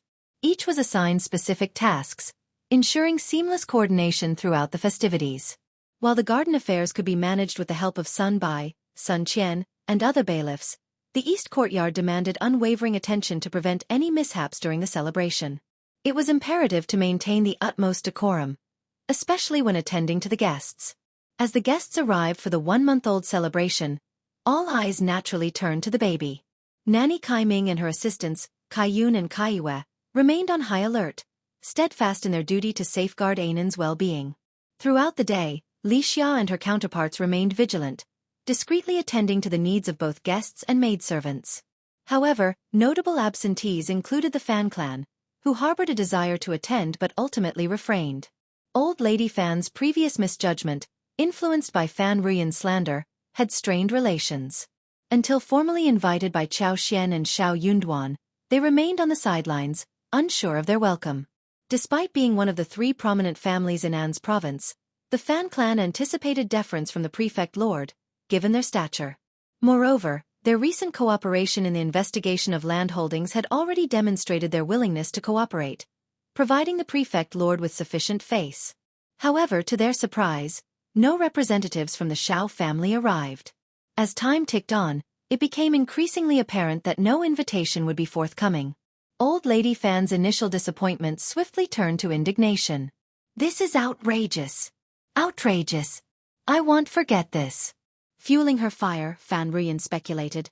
"I suppose it's because we showed leniency this time, making the prefect lord think we're easy prey. They're taking advantage of our generosity. But mark my words, when the prefect lord departs An's province, their true colors will show." Frustrated, Old Lady Fan found herself yearning for the mountain bandits of yesteryear, once feared but now wished for to humble Lord Xiao. The Fan family's elders hesitated to approach Old Lady Fan, foreseeing the inevitable ridicule that would follow their absence. While other families eagerly attended the state office banquet, the absence of the Fan clan was met with little surprise or disappointment. Reflecting on the situation, the first old master and Madame lamented, "Mother's temperament remains unchanged, but the current prefect lord is not like his predecessors. How times have changed. The first Madame Fan remained silent, well aware of past tensions between their families, particularly involving the prefect's daughter, who had suffered indignities at the hands of Bararui. Chapter 1818. Potatoes. Such incidents were not isolated occurrences for the Fan clan. Accustomed to their privileged status, Old Lady Fan and her daughter had long held themselves above others. Historically, the prefect lords lacked the confidence and authority to challenge the entrenched power of long-standing families like theirs, relying on their support for various matters. However, the current prefect lord was a different breed. Unfazed by the Fan clan's haughty demeanor, he represented a new era, one where their arrogance was met with resistance. Inwardly, First Madame Fan couldn't help but feel that her mother's arrogance had invited their current misfortune. Perhaps it's fitting, she mused to herself, for her to face consequences for her perpetual arrogance. Although she agreed with her husband's assessment, First Madame Fan maintained a facade of gentility. "Mother is of noble birth," she offered diplomatically. "I believe Lord Xiao and Madame Xiao have shown undue disrespect. Regardless, our mother is an elder and deserves reverence." Observing his wife's tactful response, the first old master smiled knowingly, choosing not to press the matter further. He understood the delicate balance required in navigating their family dynamics, especially concerning Old Lady Fan's sensibilities. "Perhaps I should speak with Mother and attempt to reason with her," he suggested tentatively, acknowledging the need for diplomacy in managing familial conflicts. First Madame Fan couldn't help but sneer inwardly at her husband's suggestion. "If you think you can persuade her, be prepared for a scolding in return." "I'm not sure. Perhaps we should consult with my sister-in-law first," she suggested, masking her contempt with a veneer of diplomacy. The first old master's heart sank at the prospect. Frowning, he sighed inwardly, realizing that he would need to tread carefully. Perhaps it was best to keep certain matters hidden from his mother and sister going forward. He found himself fervently wishing for the prefect lord's transfer, hoping to alleviate the tensions within his family. Meanwhile, in the state office's backyard, guests were treated to a traditional banquet spread. While the dishes were sumptuous, many of the women had previously sampled Xianxia's delectable cooking and were eager for something new. Their anticipation peaked when stir-fried shredded potatoes were served a novel dish prepared from Madame Xiao's potatoes. The golden strands, lightly sautéed with green peppers, exuded an enticing aroma, piquing everyone's interest. As they sampled the dish, they were delighted by its crispy texture and tangy spicy flavor, a refreshing departure from the usual fare. The arrival of potato pancakes further impressed the guests, who praised the unique fragrance and flavor. "It's delicious. Who knew potatoes could taste this good? Lord and Madame Xiao have truly brought something special to Anne's province. They're so considerate." The consensus was clear. The introduction of potatoes had elevated the culinary experience and won the admiration of all present. Chapter 1819. It looks very effective, true. Euro 30% of the praises were mere compliments, but a staggering 70% emanated from genuine appreciation. The flavor was commendable, versatile enough for cooking various dishes, even pancakes. The maidservants' casual mentions of different cooking techniques added an air of reliability and allure to the dishes. Many attendees anticipated the opening of Madame Xiao's stall for purchase. They planned to procure some and experiment with additional recipes in their kitchens. Despite their affluence, the attendees pondered the significance of such provisions, acknowledging the potential boon they could provide during times of scarcity or calamity. Qiao Xian regarded the matter with earnestness, her satisfaction evident as Li Xia and others relayed the feedback to her with smiles. Qiao Xian's genuine happiness was palpable. Whether it was due to the dish's deliciousness or her personal preference, authenticity shone through. She understood that insincere praise would not enhance the dish's appeal. Purposefully, Qiao Xian ensured the other dishes remained subdued, allowing the spotlight to remain on the potatoes. Her strategy proved effective. As the banquet concluded, guests departed gradually. Some lingered, indulging in drinks until the moon adorned the night sky before bidding their farewells. Xiao Yunduan remained silent until he dispatched someone to inquire. Qiao Xian had already drifted into sleep, as had Anan, who had spent the day in joyful activity. After ensuring his son was settled, Xiao Yunduan entered the bedroom. The rustle of his clothes roused Qiao Xian from her half-slumber. Her drowsy gaze brightened at the sight of him, accompanied by a gentle smile. Her words came out in a soft murmur. You're back. Are they gone too? Xiao Yunduan nodded, a soft chuckle escaping his lips as he settled beside her, enfolding her in his embrace. Why are you awake? Aren't you tired? Qiao Xian returned the smile. Of course, I am tired. I've been on edge all day because of your son. I've been so tense, not daring to relax for a second, fearing something might happen. Thankfully, the Fan family wasn't present today. I've silently thanked them countless times. Xiao Yunduan chuckled, planting kisses on her forehead and cheeks. Seems like the Fan family isn't so bad after all. You're quite sensible. Right? She responded with a soft laugh. Their smiles met in silent understanding. Xiao Yunduan's gaze softened as he spoke gently. My son has exhausted you today. As his father, I must make it up to you. Qiao Xian's eyes twinkled mischievously. And how do you plan to do that? His smile deepened. Remember this, and when the time is right, we'll repay you with interest. A warmth spread in Qiao Xian's heart, and she playfully scolded him. Let's just go to sleep. After all, there was nothing more he could do. Why make things difficult for himself? Chapter 1820. Promoting potatoes. Xiao Yunduan chuckled and drew her into his embrace, gently patting her shoulders. Yes, sleep. Qiao Xian's lips curled into a contented smile. The familiar comfort of his chest provided a sense of security, and soon she drifted back into slumber. Taking advantage of the momentum, the day following Ainan's 1-month-old banquet, the potatoes were launched onto the market. With the advantage of their own territory, there was no need for cumbersome procedures or stall arrangements. Under Song's guidance, 4 potato sales points were strategically positioned in bustling areas across the city center. 2 days into the sale, a simple cooking setup was added beside each point. Potatoes were prepared on site, offering passers-by free samples cooked in various styles. The display showcased the versatility of potatoes in culinary creations. Every 2 hours, fresh batches of complimentary dishes were prepared. Potato pancakes, spicy and sour shredded potatoes, stir-fried potato cubes, potato slices, steamed potatoes, and more, including a daily serving of deep-fried potatoes. Sold at a modest price of 4 copper coins per caddy, the potatoes were limited to 10 caddies per purchase, with a maximum of 20 caddies allowed for wealthy families or restaurants. Those desiring more had to join the queue once again. Furthermore, it was made clear that the supply was limited, and once sold out, customers would have to wait until the next year.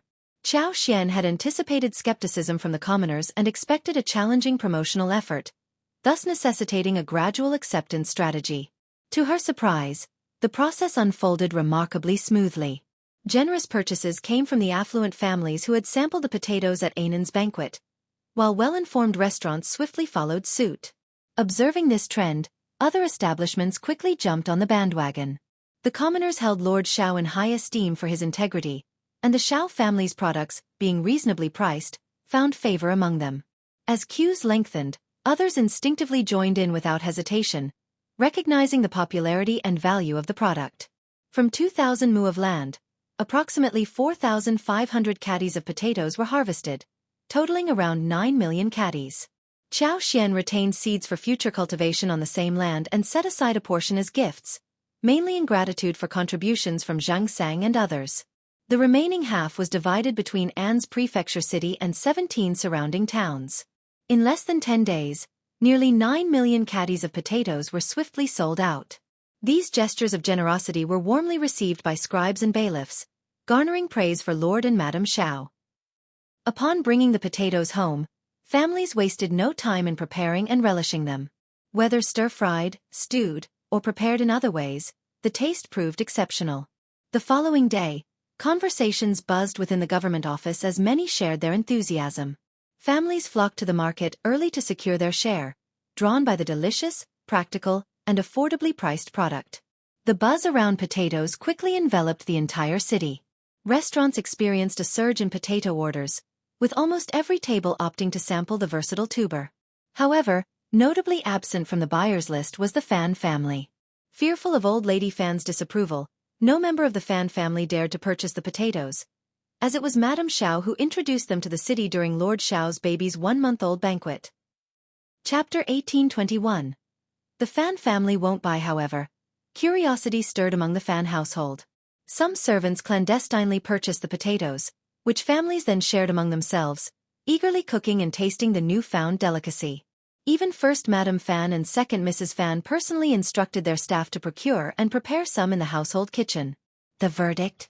The potatoes proved surprisingly delightful. Whether in the form of sour and spicy shredded potatoes or when incorporated into chicken and pork dishes, they offered a delightful variety of flavors.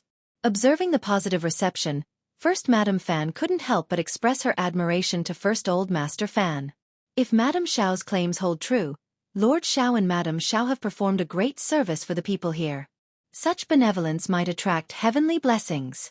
Her gaze implied a caution against opposing Lord Xiao, hinting at potential repercussions. First Old Master Fan understood the subtext well, yet he lacked final authority within the Fan family's decisions. Meanwhile, Old Lady Fan caught wind of the servants' fervent discussions about potatoes. Intrigued by their enthusiasm, she summoned someone to inquire. The maidservant, flustered and tongue-tied, hesitated to respond. As Old Lady Fan pressed for answers, the maidservant eventually divulged the truth, albeit clumsily. Enraged by the revelation, Old Lady Fan demanded further investigation. Upon learning the extent of the commotion, her fury only intensified. How dare you engage in such self-serving behavior, causing such a stir? Lord Xiao and Madam Xiao must be consumed by greed. With the sale of these potatoes, they stand to make a fortune in silver taels. Drawing from her experience as a member of the Nian family, Old Lady Fan swiftly calculated the potential profits, her displeasure growing with each passing moment. The ease with which Lord Xiao seemingly amassed wealth from 2,000 mu of arid land only fueled her indignation. It appeared in her estimation that money was being earned far too effortlessly. Those people lack foresight. They don't even have the right to curry favor with Lord Xiao and Madam Xiao. Yet, they're all scrambling to shower Lord Xiao and Madam Xiao with gifts. Let's see how far that gets them in the future. Old Lady Fan complained and derided them. The servants dared not utter a sound, even in their sleep. Let me be clear, our family is prohibited from purchasing such items. Others may desire them, but I do not, she asserted firmly, prompting the servants to hastily agree. Xiao arrived bearing generous gifts for Ainan's 1-month-old banquet. Although Xie Jingrong was absent, Xiao had arranged for the gifts to be delivered. Staying for 3 days, Xiao's visit prompted Qiao Xian to task Mian Mian with bringing 2 companions to assess properties in Yuzhong. With the year drawing to a close, it presented an opportune time to settle accounts with Xiao and collect any owed funds. Simultaneously, she planned to return to Xiaoding village. Despite Xiao's previous correspondence, the personal touch of a servant's visit held a different significance. Mian Mian excelled in managing accounts, bringing clarity and order to financial matters with ease. Qiao Xian was both surprised and pleased. She appointed 2 assistants to support Mian Mian, ensuring smooth operation and expansion of her enterprises without straining manpower. While Qiao Xian initially considered sending Yi home with Mian Mian, Xiao Yunduan noted Yi's prior commitments, prompting Mian Mian to decline. With Xiao, there was no need for an escort. As rice ripened one after another, farmers began harvesting, aided by Qiao Xian's supernatural abilities which significantly increased yields and accelerated ripening dates. Chapter 1822. Qiao Xian's plan. The rice ripened 6 to 10 days earlier than usual, with harvesting commencing shortly after the Mid-Autumn Festival. By the 20th day of August, the autumn harvest was in full swing, filling the fields with activity and the jubilation of abundance. As they carried loads of golden rice home, families made extra trips compared to previous years. Though the work was heavy and tiring, their hearts brimmed with joy. Gratitude to Lord Xiao abounded in every farming family, with prayers offered to Buddha for his kindness. With a production increase of 30% to nearly 40%, worries about next year's harvest vanished. Lord Xiao was their benefactor, ensuring they would eat their fill even in lean times. In early September, the Fan family's rice fields also saw harvesting. Meanwhile, government-provided rice, already harvested and sun-dried, filled the granaries. This year's farming hiatus arrived unusually early. With Qiao Xian's approval, Xianxia began hiring workers to continue exploration efforts.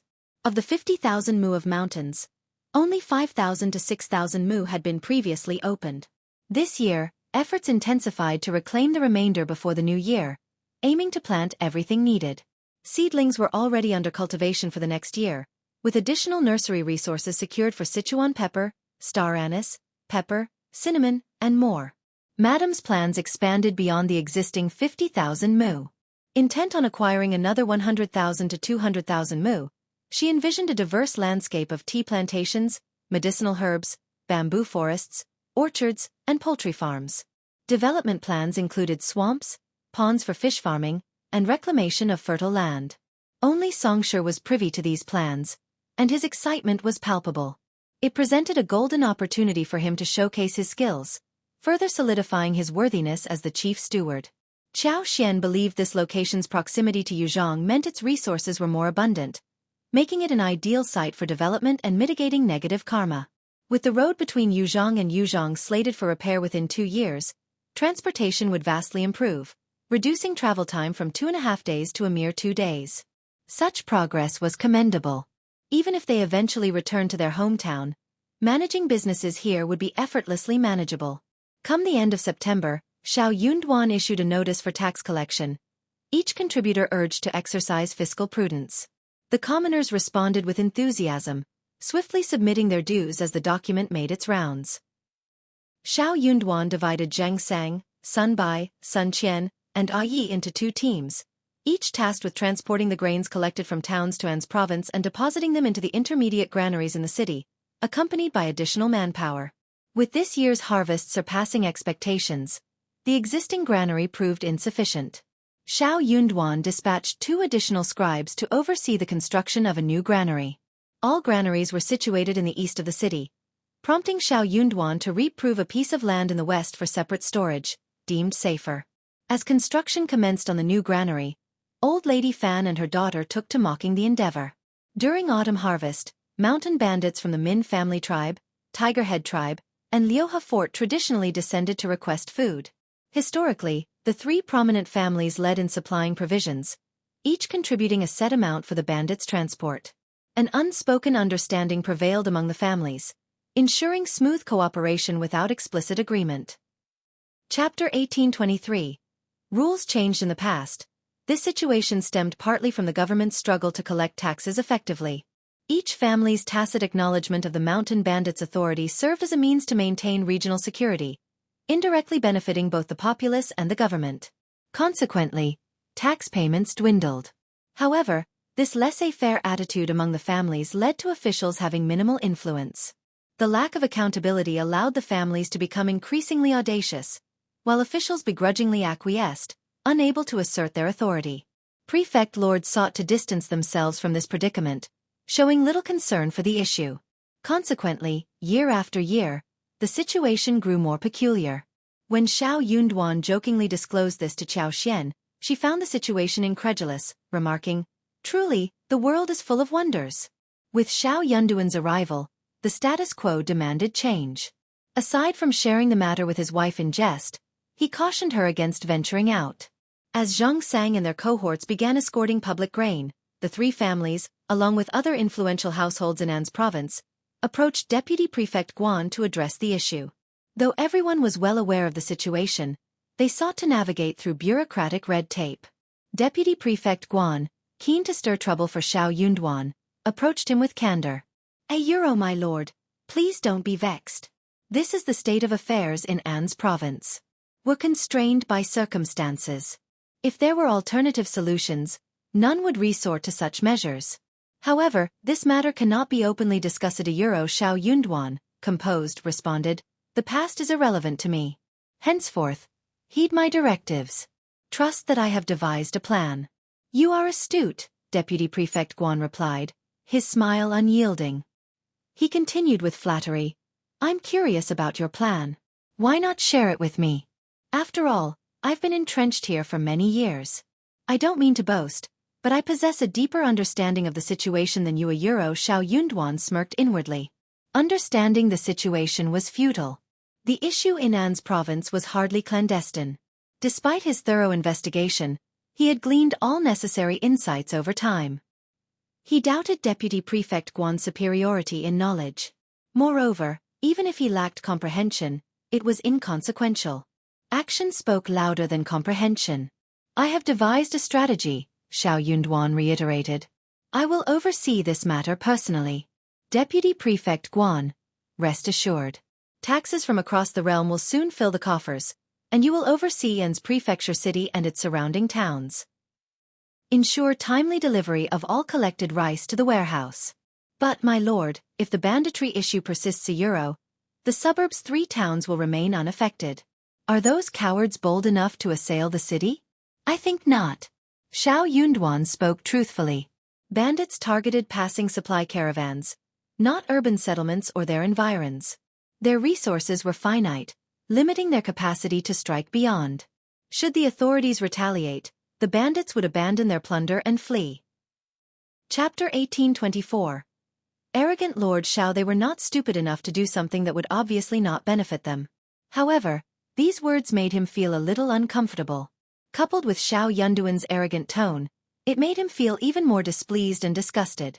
For some reason, Deputy Prefect Guan held back his anger. Yes, since you are confident, I won't say anything else. I believe that Lord has his own, make haste with the tax collection, particularly from the Fan family. Clear. Understood, my lord. Deputy Prefect Guan sneered inwardly. He doubted Xiao Yunduan's grasp of the situation. Did he truly believe he had subdued the mountain bandits with his surprise attack on the Tiger Head tribe?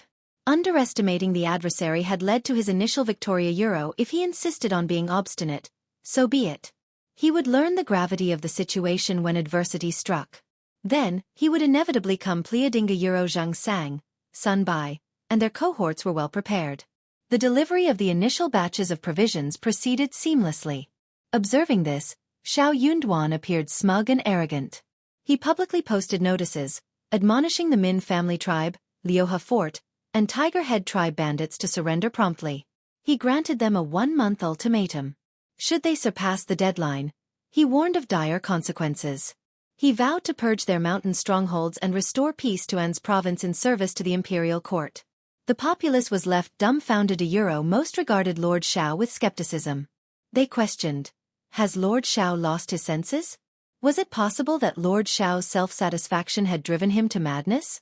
Did he truly believe that his control over these obedient commoners of Great Qin equated to the audacity to provoke bandits who reveled in bloodshed and treated lives as mere blades of grass?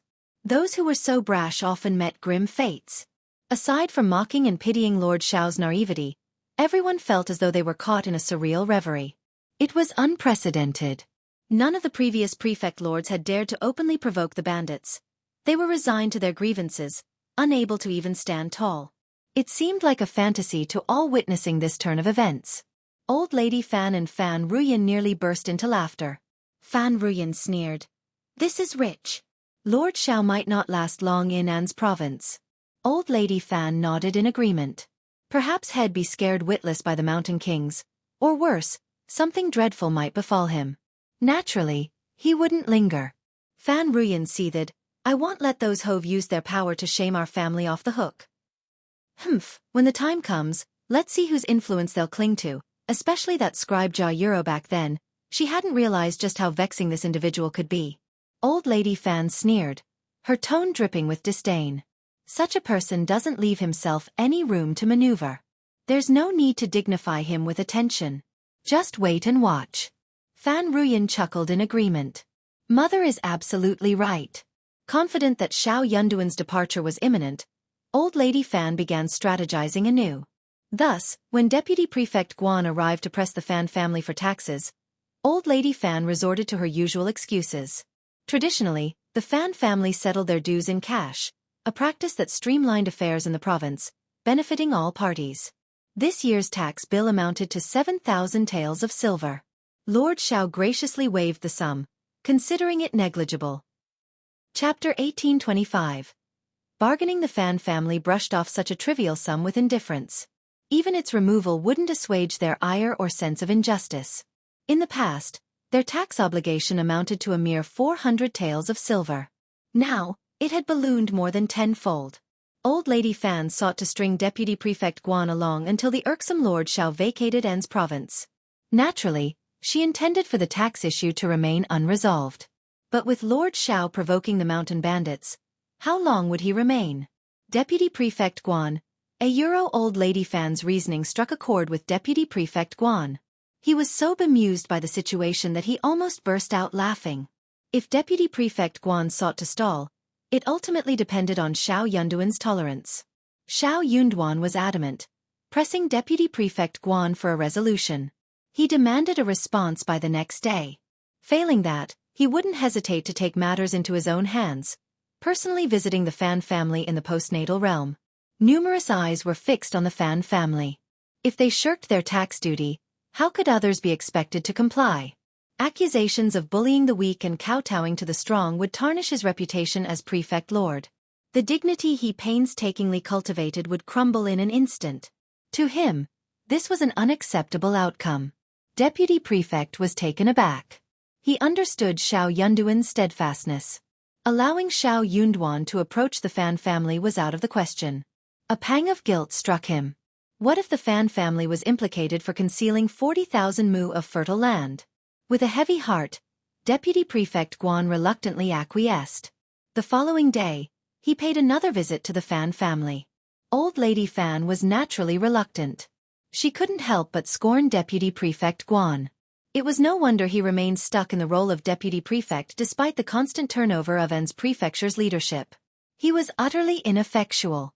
Lord Xiao effortlessly manipulated him with mere words. Old Lady Fan insisted that Deputy Prefect Guan see through the delay to its conclusion. Initially disinclined to entertain him, she begrudgingly agreed to remit 500 taels first, with the remainder to follow gradually. Money was tight for the Fan family, making it impossible to gather the sum immediately. Deputy Prefect Guan was incensed. As the esteemed Deputy Prefect, he had debased himself to this extent, only to receive a paltry 500 taels from the old woman.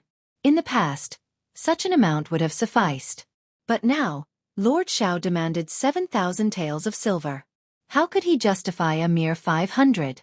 Was Lord Xiao so easily deceived? Who would believe the Fan family's claim of financial hardship? If they were truly cash-strapped, would they not be embarrassed to offer a mere 7,000 taels? To the average person, such an amount would indeed be substantial, but this was the Fan family we're talking about. Deputy Prefect Guan gritted his teeth, suppressing his frustration. He soldiered on, enduring the grind. Old Lady Fan's irritation towards him was palpable. She snapped that she would offer no more than an additional 200 taels a euro, no more. After all, he held a significant position as regional prefect. Was it beyond his capabilities to execute a simple delay? Had his years as deputy prefect amounted to nothing? Deputy Prefect Guan felt suffocated. He had bared his soul, lowered himself to a humiliating extent, all for the sake of securing a meager 200 taels to dismiss the beggar. Aware of Old Lady Fan's stubbornness, he knew she wouldn't yield any further. Defeated, he returned to the government office with a total of 700 taels in hand. He had no choice but to persist with the delay. Chapter 1826. Stunned Deputy Prefect Guan had intended to prolong the situation until day's end, planning to address it the following day. However, upon his arrival at the government office, Qing Yan greeted him with a smile and promptly escorted him to Xiao Yunduan. Before Deputy Prefect Guan could employ his delaying tactics in front of Xiao Yunduan, the latter demanded the return of the funds, rendering any further discussion moot as he swiftly departed for the east courtyard. Anxious to explain himself, Deputy Prefect Guan attempted to enter, but Aya's stern expression halted him in his tracks. Frustrated and indignant, he retreated home, confident that Xiao Yunduan wouldn't dare take action against the Fan family.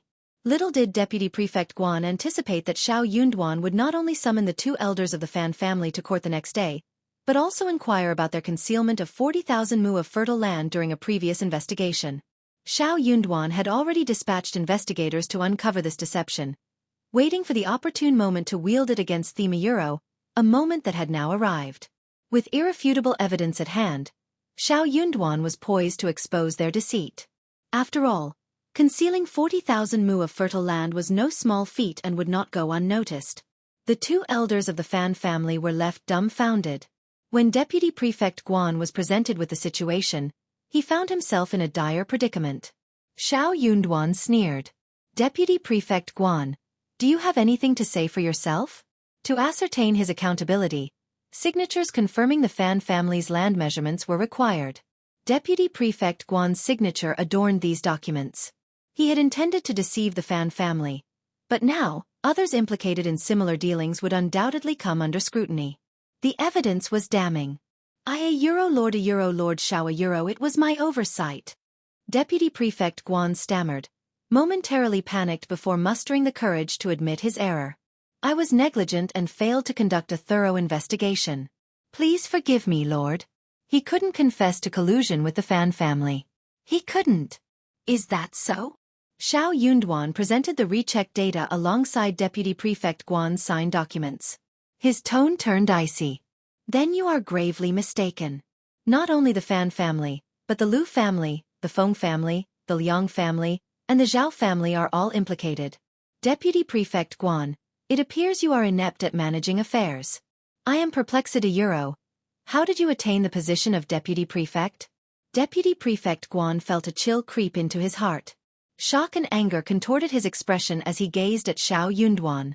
He had fallen into Xiao Yunduan's trap. Initially anxious during the investigation, he had awaited Xiao Yunduan's scrutiny, expecting confrontation. Yet Xiao Yunduan had merely glanced over the results without protest, leading Deputy Prefect Guan to breathe a sigh of relief. He had presumed he passed the test and grew increasingly emboldened. He lent assistance to anyone who sought his aid. He assumed Lord Xiao would not have the leisure to return for further investigation. As long as no questions were asked, he believed he would safely navigate the ordeal. However, little did he realize, it was all a meticulously laid trap. An oversight once or twice, or even thrice, might be attributed to carelessness. But to repeat the same mistake with over 10 families? Such negligence couldn't simply be brushed aside. Even if negligence were to be the explanation, it was far from a trivial matter. Deputy Prefect Guan broke out in a cold sweat, rendered speechless by the gravity of his predicament. Your conduct does not befit your position. It's time to relinquish it, declared Xiao Yunduan. My lord. And what of it? Do you have any further defense? Chapter 1827. Unable to withstand it at this juncture, Deputy Prefect Guan threw in the towel, his anger palpable as he sneered. This must be a trap concocted by you, isn't it? You've always harbored disdain for me, and you're intent on preventing me from holding the position of Deputy Prefect.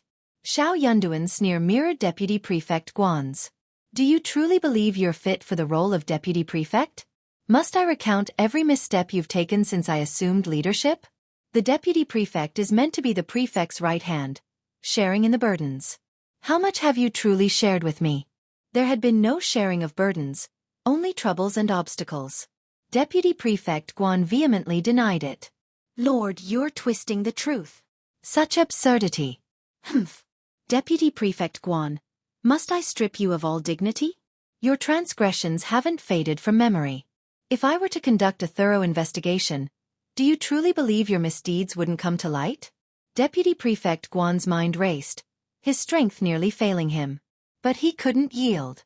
Xiao Yunduan's gaze turned cold, devoid of its usual gentleness. Surrender the Deputy Prefect's insignia and pay a fine of 500 taels of silver. You'll be demoted to the rank of scribe henceforth. Consider it a lenient punishment for your years of service to An's province. Otherwise, you'll face consequences far more severe than those warranted by your actions. Are we clear? If you're not convinced, you're free to decline the role of scribe. Deputy Prefect Guan's world seemed to darken. Meeting Xiao Yunduan's steely gaze, he realized he stood no chance against him. Had the Prefect Lord anticipated this very moment? He had underestimated him, blaming him for underestimating his adversary. Trapped once or twice before, he had yet to recover. Now, ensnared in Xiao Yunduan's web without warning, he found himself in this dire situation but it wasn't over yet. Not by a long shot. The bandits of the Min family tribe, Tigerhead tribe, and Liuhe Fort would surely make their move. Did Xiao Yunduan believe he could handle these bandits as easily as the law-abiding citizens of An's province? He would relish watching Xiao Yunduan suffer a crushing defeat and then, head rise again. Thus, he refused to leave the state office. A scribe fine. A scribe it was. Thank you for your leniency, Lord. I erred first. I'm grateful for the opportunity to remain a Deputy Prefect Guan swallowed his pride, yielding to Xiao Yunduan. Xiao Yunduan's expression remained impassive. He uttered no further words, neither reprimanding nor chastising Deputy Prefect Guan. Instead, he simply stated, "It's good that you recognize your fault. You may go." Effective immediately, Jia Hemming will assume the role of Deputy Prefect. Ensure a smooth transition. Furthermore, you must vacate the residence within 3 days. With that, Deputy Prefect Guan bowed and exited, his heart heavy with the weight of his defeat. Deputy Prefect Guan's blood rushed to his head. He was embarrassed, hateful, and angry. He swallowed his anger and replied, "Yes." Lowering his head, he turned around and left. Such blatant abuse of power was simply intolerable. Just bide his time. When those bandits from the Min family tribe and Tigerhead tribe inevitably came knocking, Xiao Yunduan would learn what it meant to be brought low. He swore to exact revenge for today's humiliation in the days to come. After seeing off Deputy Prefect Guan, Xiao Yunduan's attention turned to the 2 elders of the Fan family. Slowly, he fixed his gaze upon them. The 2 old masters of the Fan family felt as though needles were pricking their backs, their bodies stiff with apprehension. They stood there, overwhelmed by a sense of dread and confusion. How could they not be afraid? This Lord Xiao was ruthless and unyielding. He had turned against Deputy Prefect Guan without hesitation, stripping him of his position. Could they, and the Fan family, expect any mercy? Chapter 1828. Unable to leave the state office, the first old master Fan was perspiring profusely under Xiao Yunduan's penetrating gaze, his heart pounding with anxiety. "I confess. I'll pay the tax immediately, and for the 40,000 mu of fertile land I overlooked, I'll settle the tax for that too. Please forgive me, Lord," he blurted out. The second old master Fan chimed in hastily. "Yes, yes, Lord Xiao, spare me. I won't dare to repeat this mistake." Though they anticipated their mother's inevitable objections and the ensuing chaos, they couldn't afford to be concerned about it now. But would Lord Xiao be appeased without a hefty sum of money? Without it, they wouldn't leave the state office unscathed. What recourse did they have? Despair gnawed at them. Ha! To their surprise, Lord Xiao's demeanor wasn't as placid as expected upon their admission and offer of restitution. Instead, he smirked icily, fixing them with a steely gaze. "You too are quite obedient. Only now that Deputy Prefect Guan's duplicity is laid bare and he can't deny it, you suddenly find the courage to confess. But what if Deputy Prefect Guan hadn't been exposed? Would you still come forward? Is that what you believe? Do you truly think this matter concludes here?" Lord Xiao's voice cut through the tense air, his eyes drilling into them. "Do you presume me so easily deceived? That I would allow you to maneuver as you please, advancing and retreating at will?" Cold sweat broke out on the brows of the 2 old masters of the Fan family. Initially confident, they now felt a creeping sense of guilt. They wouldn't admit it before being caught, of course. Even after confessing, Lord Xiao showed no signs of leniency. This prefect was indeed formidable. Xiao Yunduan's tone turned even colder. "I care not for your reasons, only the outcome. To withhold such information is to scorn the court and disrespect me. If I fail to administer severe punishment, what becomes of the court's dignity? What of my authority? How can I maintain discipline? The taxes are paid, and the fine amounts to 1,000 taels. Are you satisfied?" The 2 old masters of the Fan family trembled. Satisfied? Their hearts clenched with pain. It was a hefty blow. The second old master Fan attempted to negotiate. "Lord, Deputy Prefect Guan's oversight led to this. He failed to investigate thoroughly. This humble servant was merely negligent, not willfully disobedient. Isn't 1,000 taels too severe a penalty? €1? That's correct. This humble servant acknowledges fault, but surely the penalty need not be so severe. 1,000 taels." The mere thought of their mother's reaction sent shivers down their spines. The impending chaos was headache-inducing. Xiao Yunduan brushed off their protestations, his tone icy. "There's no room for negotiation. Draft the payment details. I'll send the funds to the Fan family and release you." The 2 old masters of the Fan family were taken aback. "Lord, escort them out." "But my lord €1, if the silver isn't delivered you want leave." "No further discussion." Xiao Yunduan scoffed. "Don't think I'll be fooled by any attempts to delay." The 2 old masters of the Fan family could only exit, crestfallen. The payment details were swiftly penned. The sum of compensation and fine amounted to a staggering 9,100 taels of silver. The brothers exchanged bitter smiles. 9,100 taels of silver. Would mother part with it so easily? The missive was promptly dispatched to the Fan residence. News of Deputy Prefect Guan's demotion and fine, resulting from collusion with the Fan family to exploit land and taxes, rippled through the government office and soon echoed throughout the city. Chapter 1829. Her heart aches for the silver simultaneously.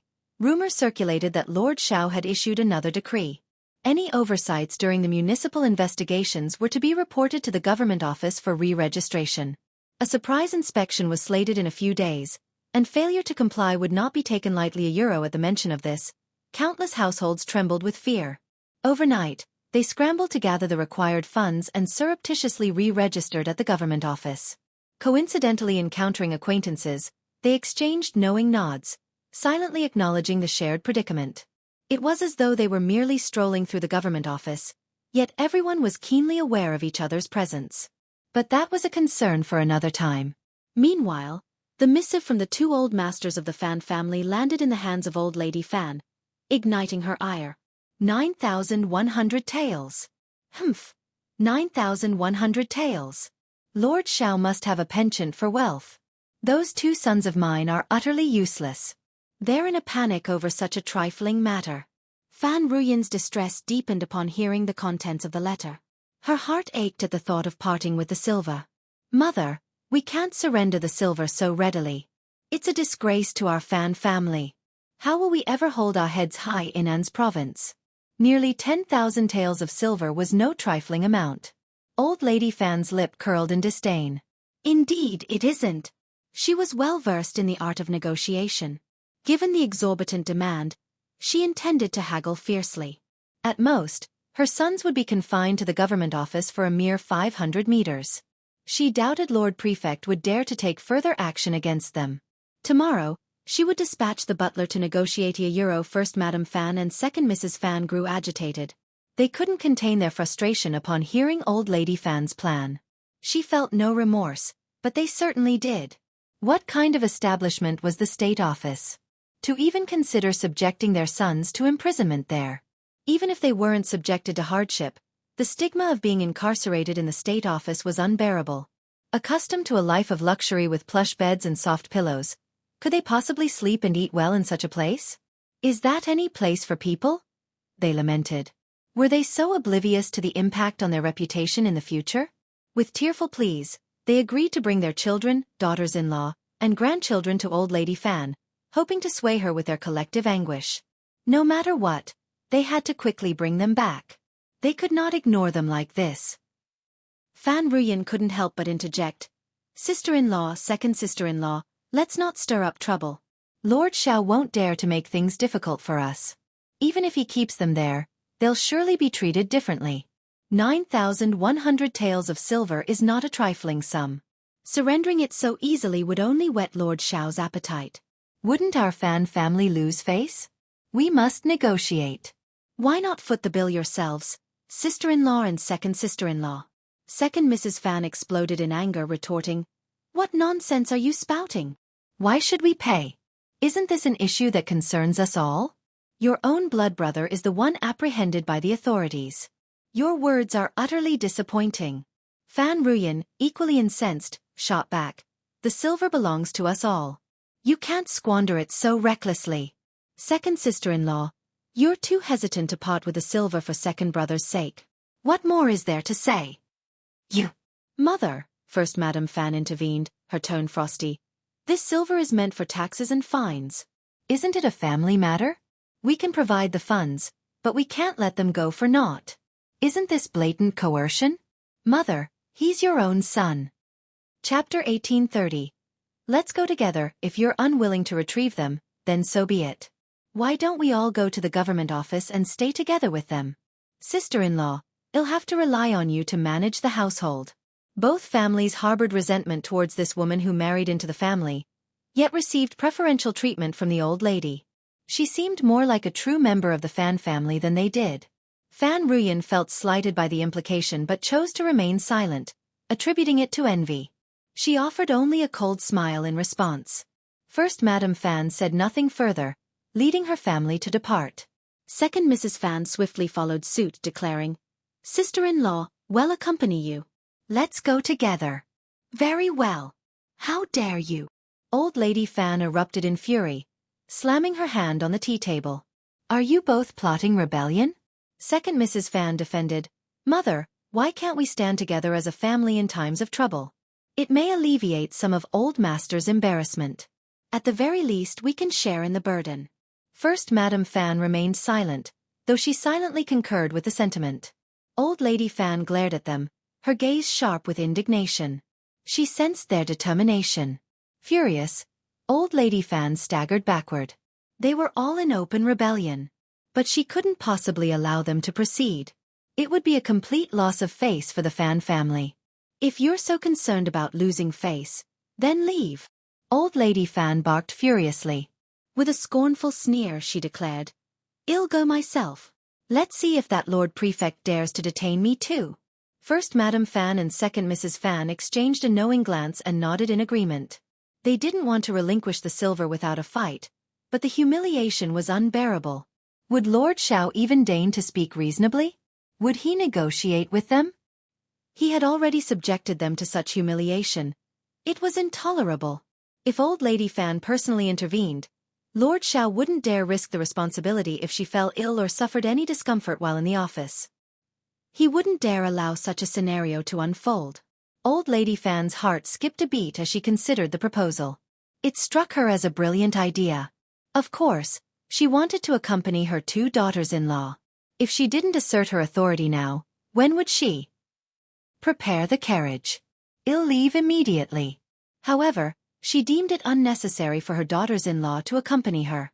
As the matriarch of the Fan family, she needed to retain some semblance of dignity. Unlike them, she couldn't afford to compromise her standing.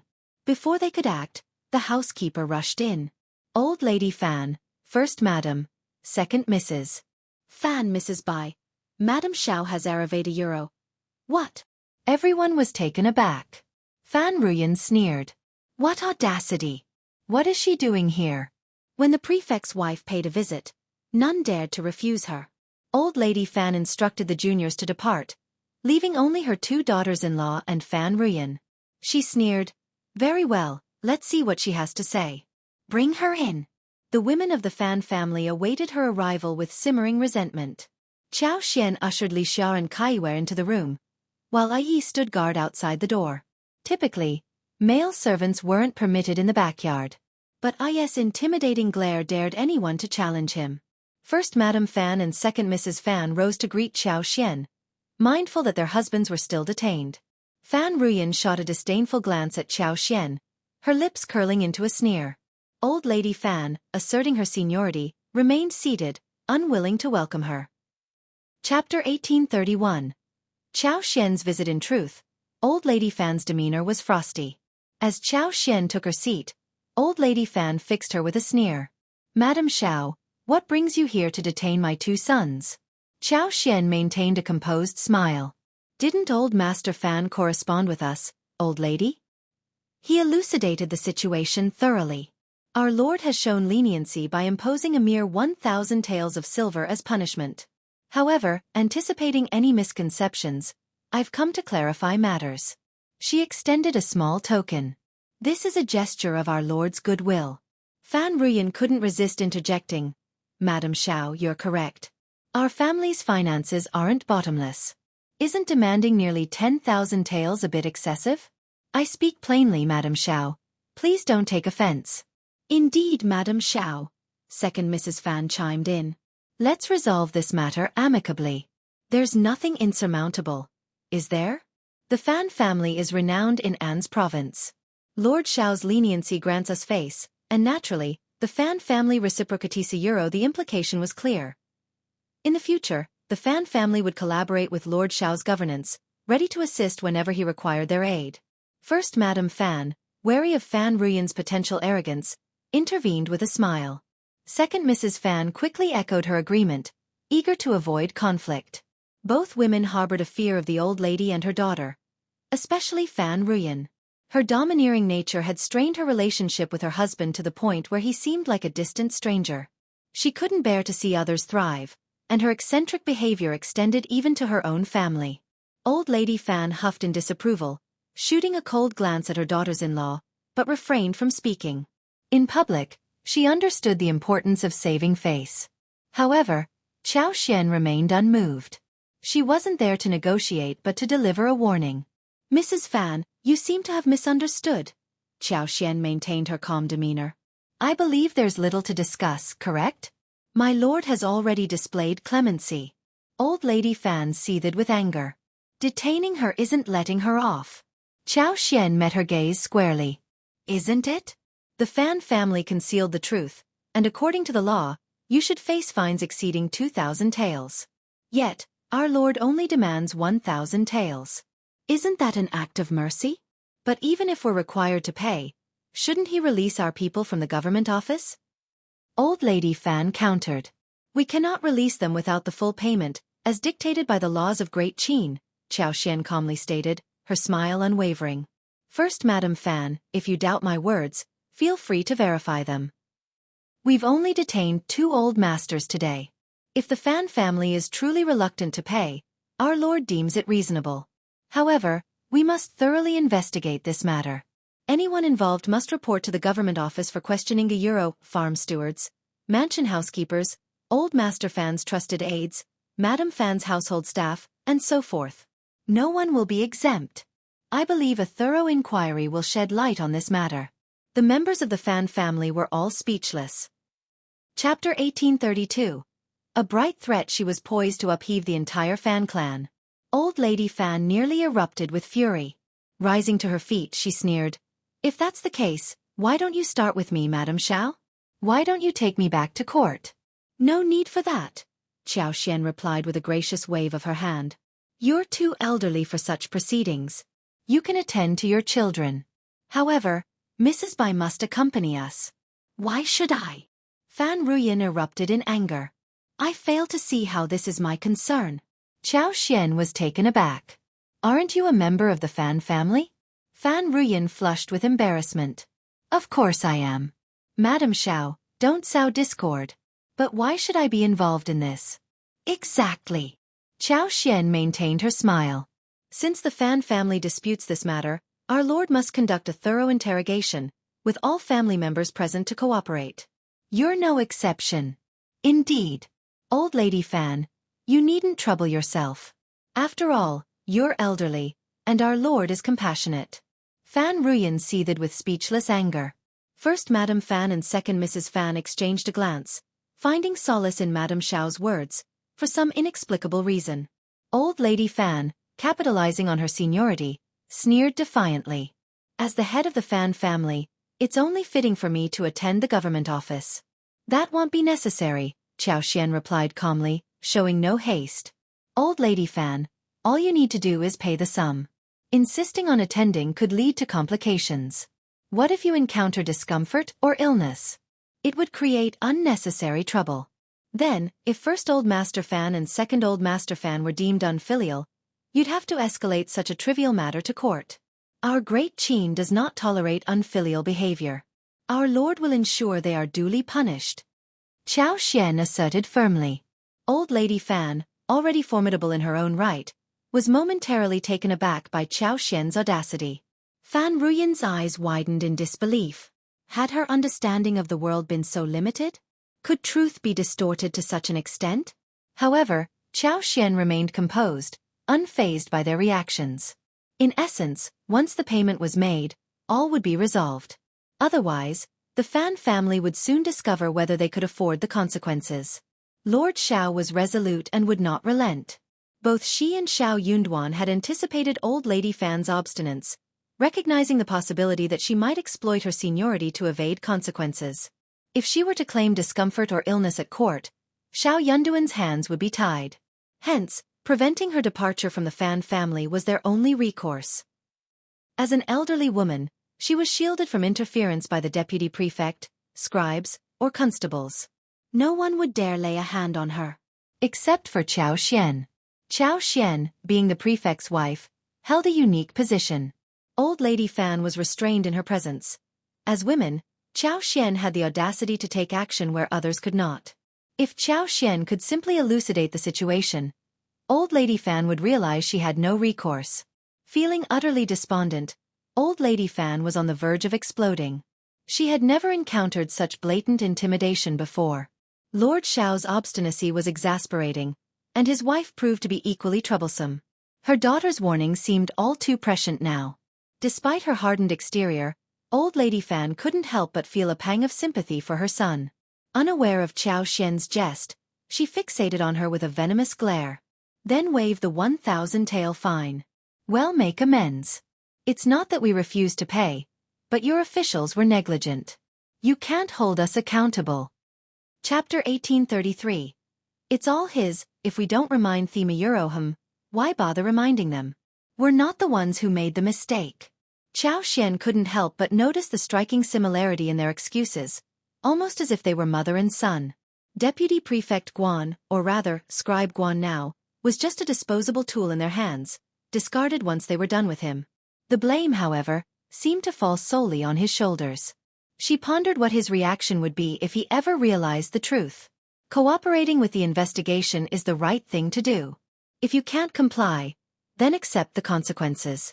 What more is there to discuss? Whether Deputy Prefect Guan is at fault or not, he will face the consequences. These are separate matters. Are you pretending not to understand? Deputy Prefect Guan is no longer in office. He merely levied a fine of 1,000 taels of silver against you, Old Lady Fan. That's quite generous, considering. Exemption from fines? Preposterous. Xiao Xian stood firm, refusing to budge, and she made it clear that Old Lady Fan wouldn't be allowed to leave either. If cooperation was denied, the entire Fan family would be summoned for further inquiry. Until the investigation reached its conclusion, no one would be permitted to leave. Whether the Fan clan descended into chaos due to this was entirely their concern. As for Xiao Xian, she would accompany Old Lady Fan and ensure she didn't cause any trouble at the court. Old Lady Fan seethed with anger, her vision darkening with rage. The fire in her heart refused to die down. Xiao Xian had made one thing abundantly clear: settling the debt and paying up would be the only way for the Fan family to salvage some dignity. Old Lady Fan instructed the housekeeper to fetch the banknotes from the accounts with a bitter smile. Lord Xiao, Madam Xiao, you've proven your prowess. We concede. Take this money and release my sons. She couldn't resist remarking, Anne's province has its own way of doing things. If Lord Xiao insists on applying rules from elsewhere to ensnare us here, he might find himself coming up short. Given Lord Xiao's commitment to the people, I wonder when he plans to tackle the bandit issue up in the mountains? Ignoring such a significant threat doesn't seem quite right. Xiao Xian beamed proudly, blurting out, those bandits are no match. They're just lurking in the wilderness, and our Lord will surely deal with them. We've only recently posted the recruitment notice. Let's give them a chance to surrender. Heh! Old Lady Fan couldn't help but scoff.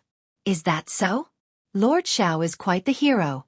Our Lord is both intelligent and courageous. Humph!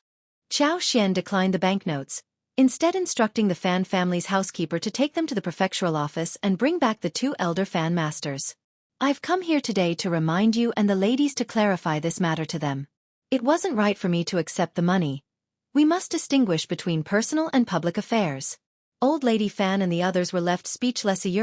After all that had been said, now she was talking about distinctions between public and private matters. Desperate for Xiao Xian to leave, Old Lady Fan instructed the housekeeper to proceed to the court. As soon as the housekeeper departed, Xiao Xian rose with a smile and took her leave. Upon returning to the government office, Xiao Yunduan had already retired to his chambers. He greeted her with a smile, remarking, If you hadn't returned, I was planning to fetch you from the Fan family myself. Old Lady Fan was truly obstinate. His wife had only just returned after some time. Chapter 1834. Moving out. Xiao Xian retorted sharply, I am the prefect's wife, and the Fan family poses no threat to me. With the Fan family's affairs settled, Xiao Yunduan instructed his men to monitor Deputy Prefect Guan and urged him to vacate the premises. The western courtyard was thrown into disarray. Mrs. Guan's cries and shouts echoed, her piercing voice reaching even the eastern courtyard. Yet, she dared not confront Xiao Xian there.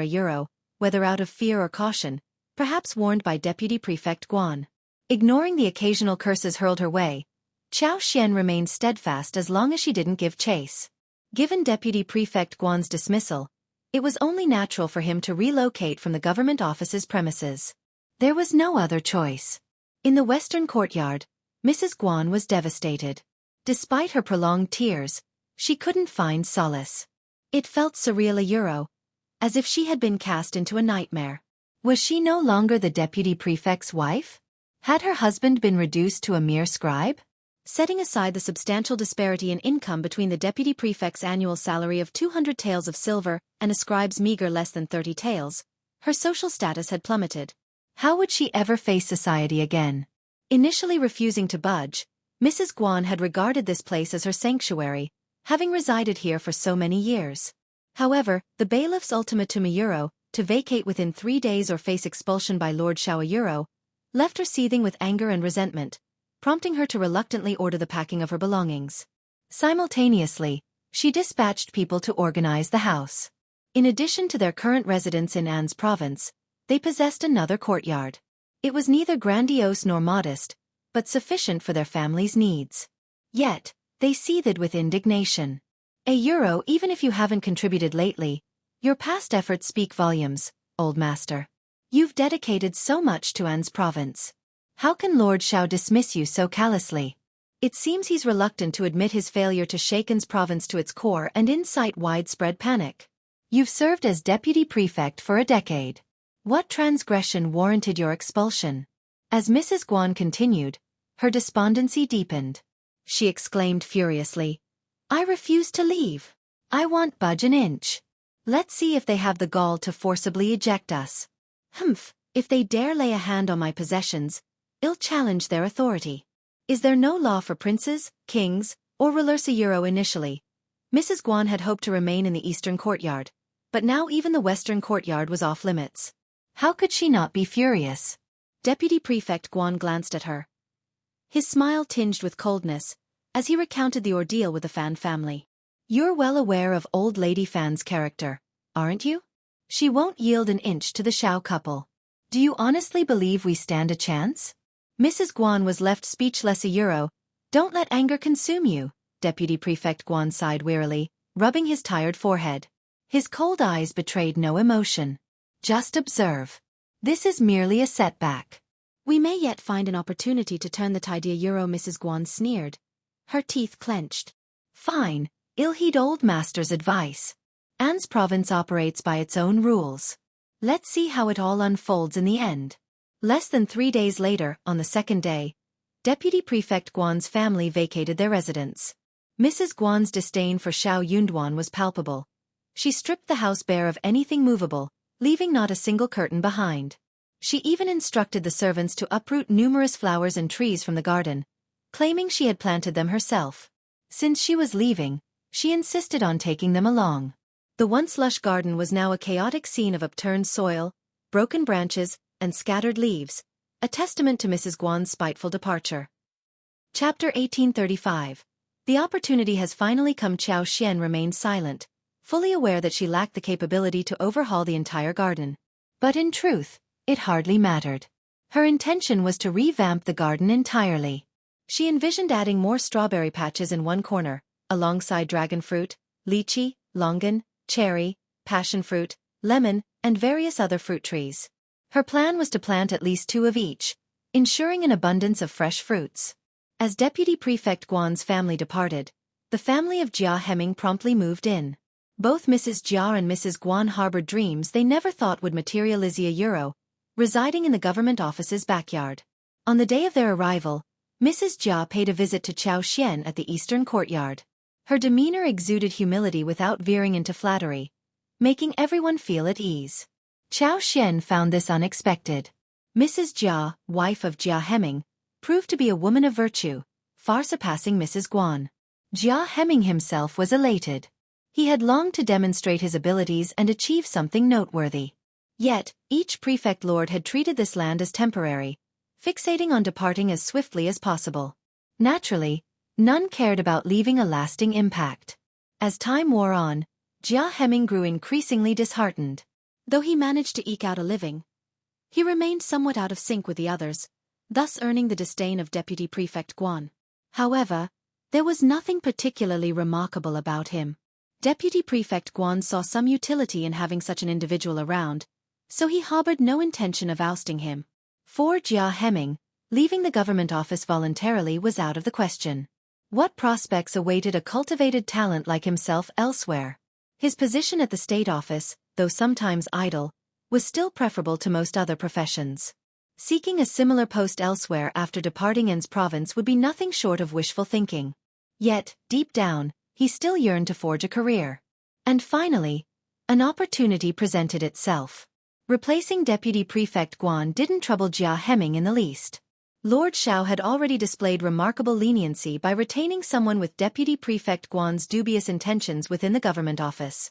Any other ruler would have likely thrown him behind bars. This significant reshuffling within the state office served as a sobering reminder for the families across An's province. They grew more circumspect in their words and actions, realizing they could ill afford to underestimate the current prefect lord. If Deputy Prefect Guan, a figure entrenched in An's province for a decade, could be dealt with so swiftly, then others stood even less of a chance. There were whispers circulating among the populace, mocking the prefect lord for his perceived complacency and obstinacy. If he could dismiss someone like Deputy Prefect Guan, who could he rely on? Jia Heming? Who was Jia Heming anyway? His name was virtually unheard of. Without Deputy Prefect Guan's support, the future of An's province seemed uncertain. Leaders from the Min family tribe, Liuhe Fort, and Tiger Head tribe convened at the Min family tribe to address the recent grain thefts. In years past, the issue of food distribution hadn't been such a hassle. The government of An's prefecture and the affluent families maintained an unspoken agreement. These families would manage the distribution of food themselves, collecting and transporting it from designated locations with assistance from villagers. Of course, this food was provided by the city. But this year, not only did the prefect lord refuse to allow the city's wealthy families to continue supplying food, he also issued a ludicrous recruitment notice. What a farce! It was maddening. The trio managed to obtain a copy of the notice from a villager and read it aloud. It was both amusing and infuriating. Chapter 1836. Recruitment certificate. The bandits couldn't resist ridiculing the prefect lord, deriding him as a mere bookworm, pedantic, absurd, and ignorant. They wondered if he had only ascended to his position this year. While they roamed the mountains, the prefect lord was likely burning the midnight oil, buried in his books. To think he had the audacity to issue such proclamations to Thema, it must have been a strain for him to fill a piece of paper with such nonsense. They yearned to descend the mountain immediately and teach that reckless prefect lord a lesson, to show him the boundaries of his speech. What a load of rubbish, this so-called recruitment. They felt insulted by such words. If they didn't know that the prefect lord had a handful of constables and subordinates skilled in martial arts, if they weren't aware of their grasp of the imperial court's constraints, they wouldn't have hesitated to raid An's province, let alone venture into the government office to stir up trouble.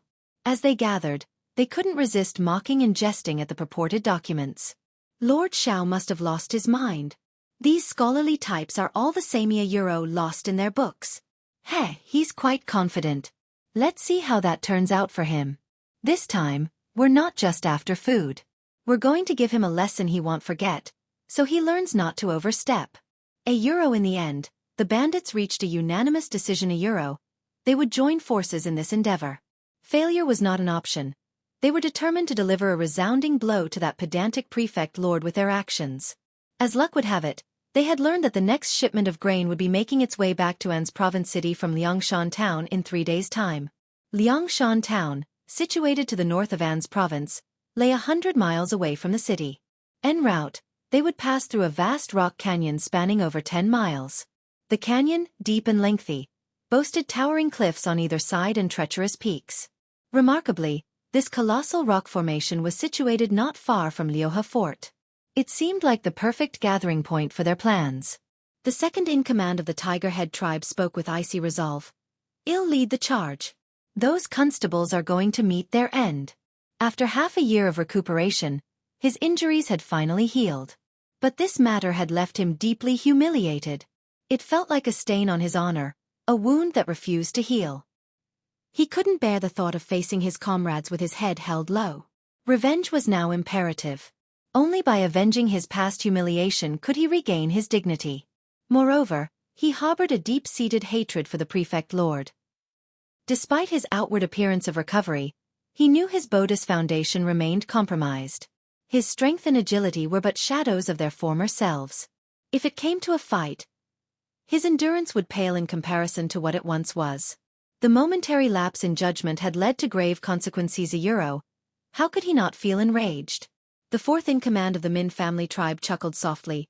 I have no objections to you leading the charge, but let's not rush to execute the leaders. I prefer to capture them alive, bring them back to our mountain stronghold, and let you unleash your fury upon them. Second in command Chao looked at him disapprovingly. The fourth in command of the Min family tribe grinned. Our fourth brother has taken a liking to that horse and wishes to pressure Lord Xiao into exchanging it for another.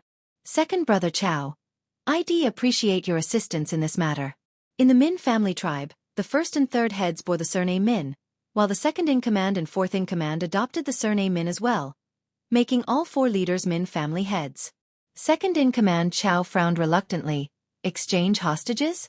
I can't guarantee their survival. Chapter 1837. Discussing the tribulation of food. Second in command Min remained nonchalant.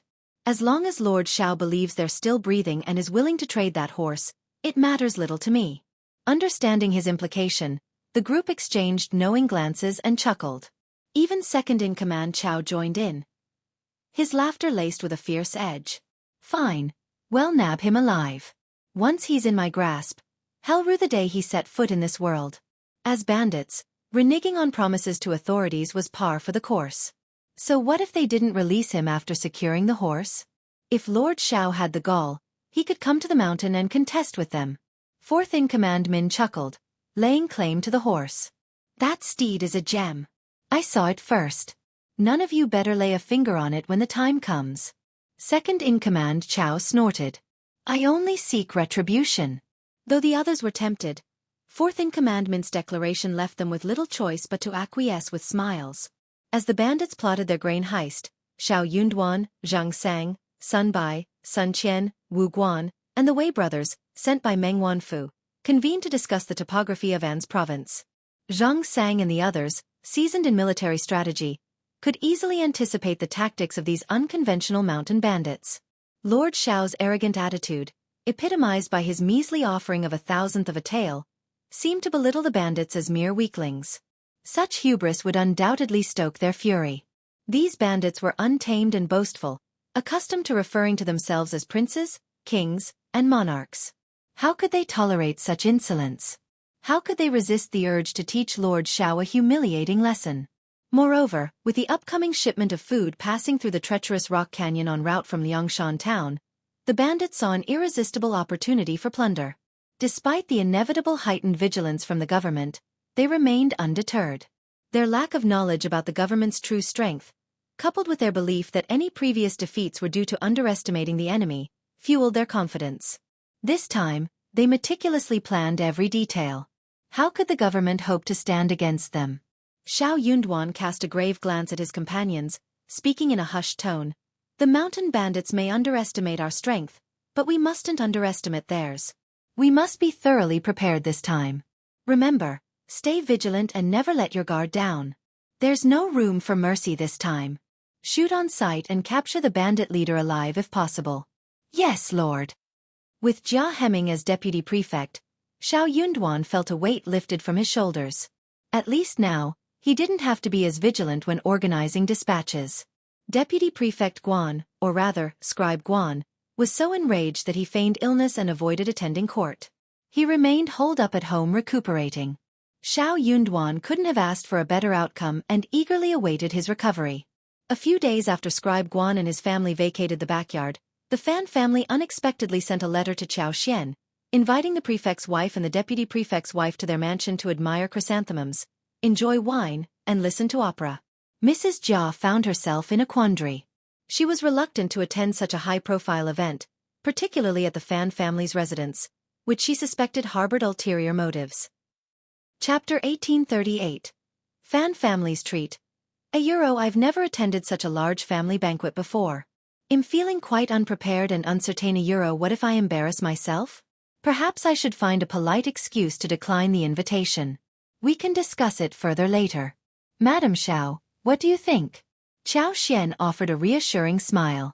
First, Madam Fan extended a personal invitation, so it wouldn't be wise to decline. Don't fret. I'll be by your side.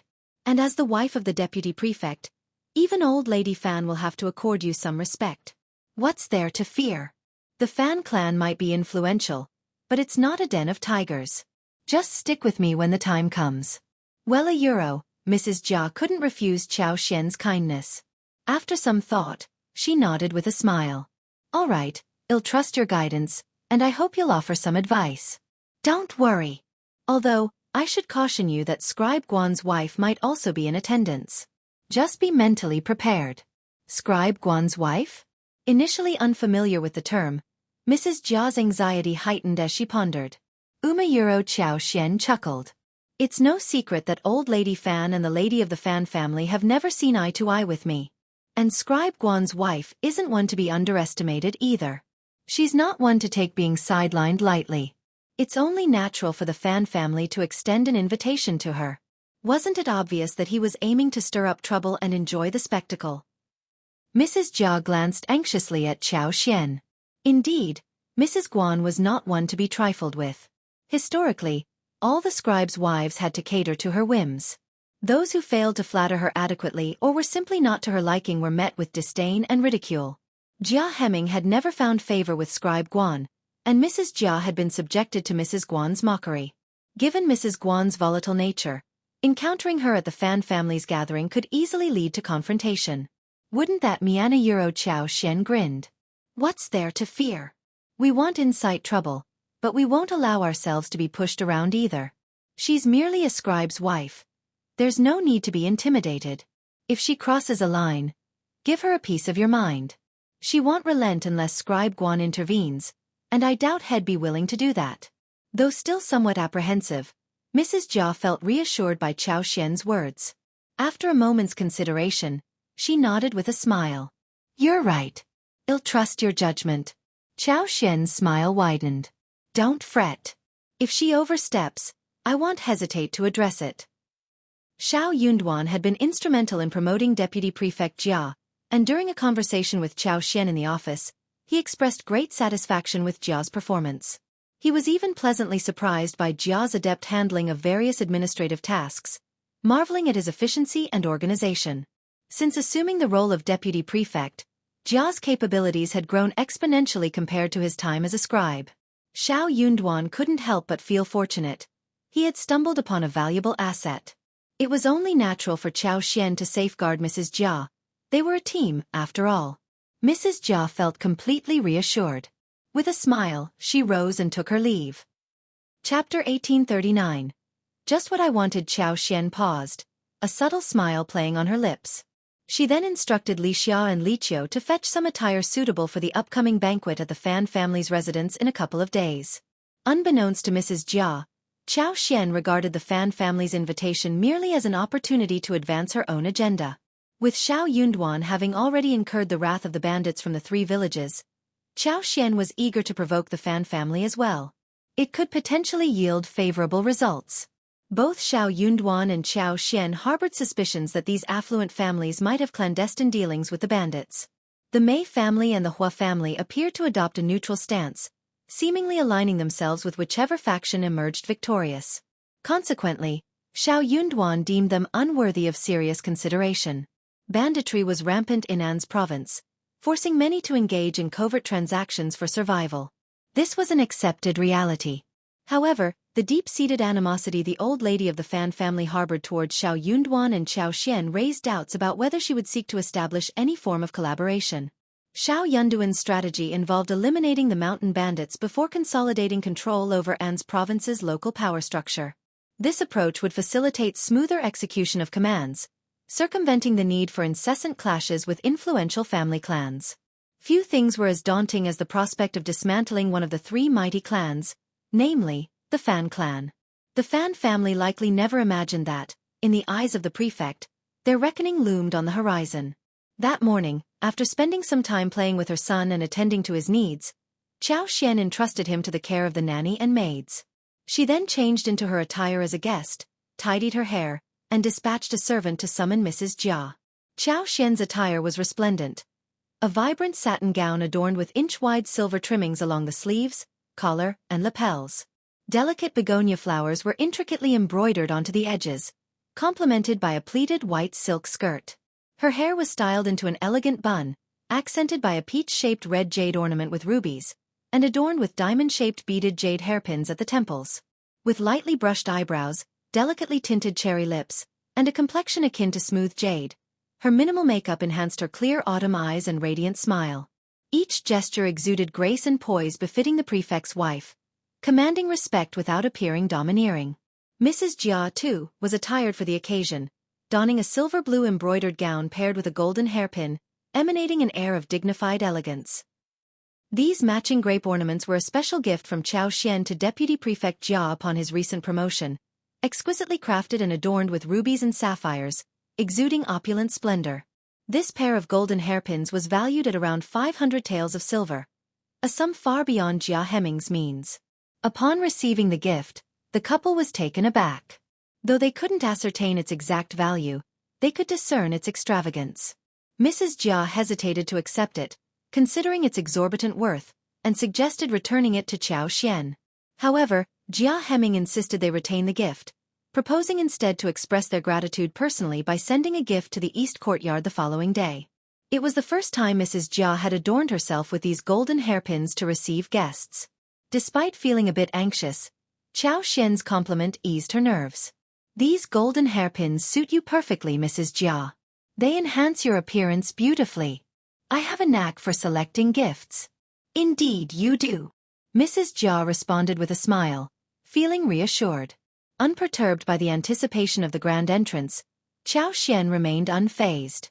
Upon their arrival at the Fan family's residence, they discovered they weren't the last to arrive, though nearly all the guests had assembled. Chapter 1840. Confrontation's second Mrs. Fan was hosting the guests in the garden pavilion, while First Madame Fan stepped out to welcome Xiao Xian. Fan Ruyan, adorned in resplendent attire, trailed behind them, wearing a smile.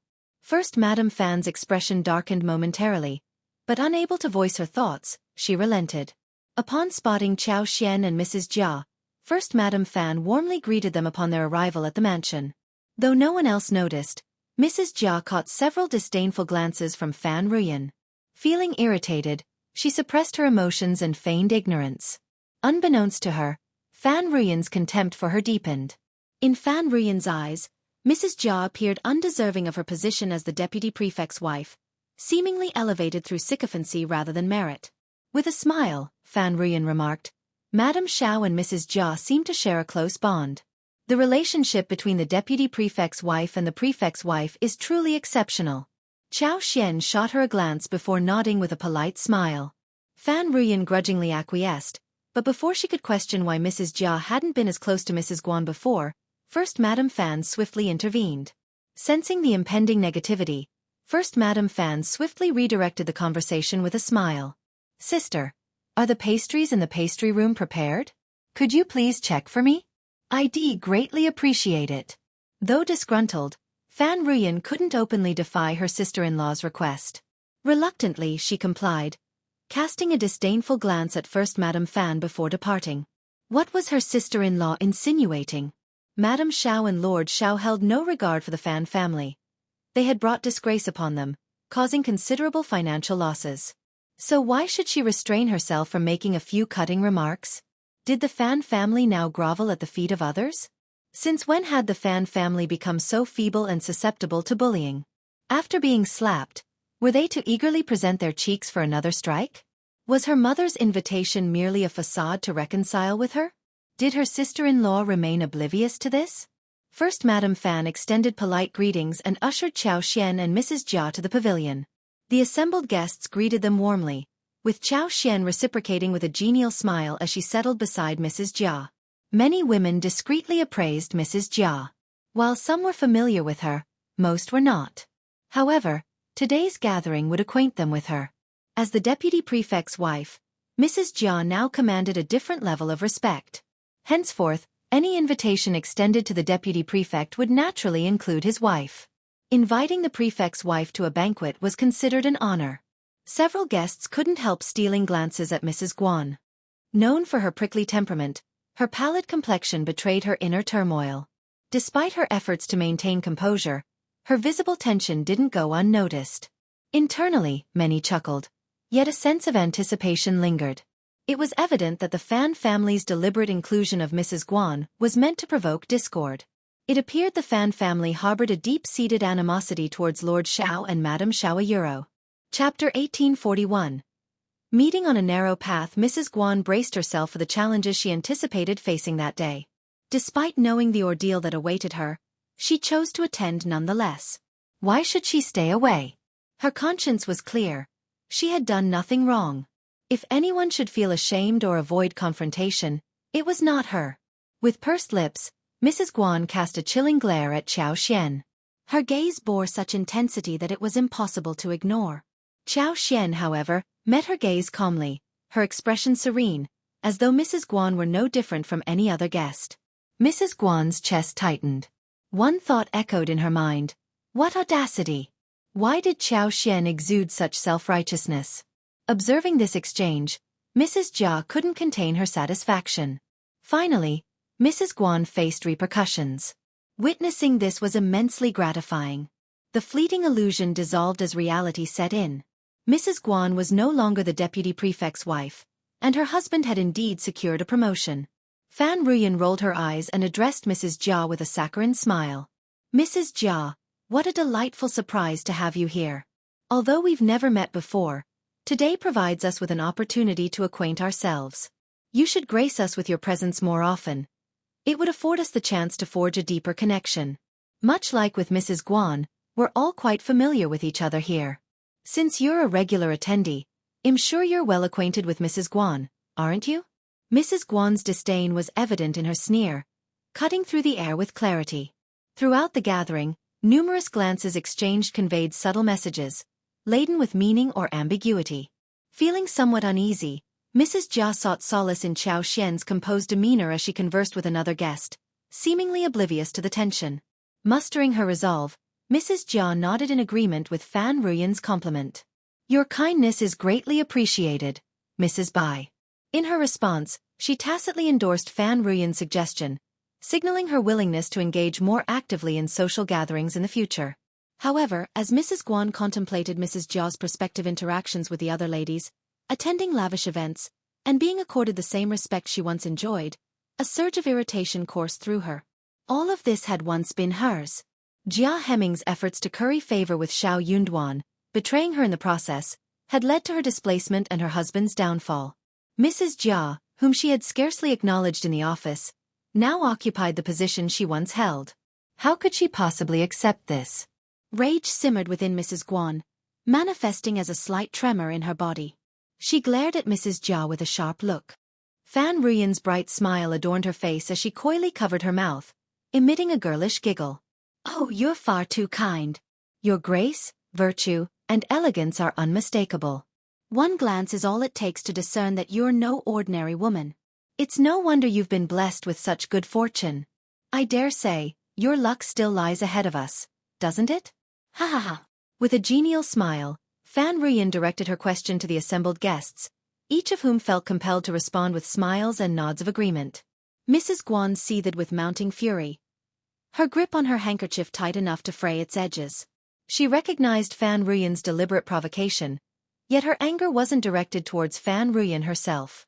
Instead, she harbored resentment towards Xiao Xian and Mrs. Jia. Observing Mrs. Jia's uneasy demeanor and awkward response, Mrs. Guan's rage intensified. How could she have been replaced by someone like her, who lacked eloquence and social finesse? Chapter 1842.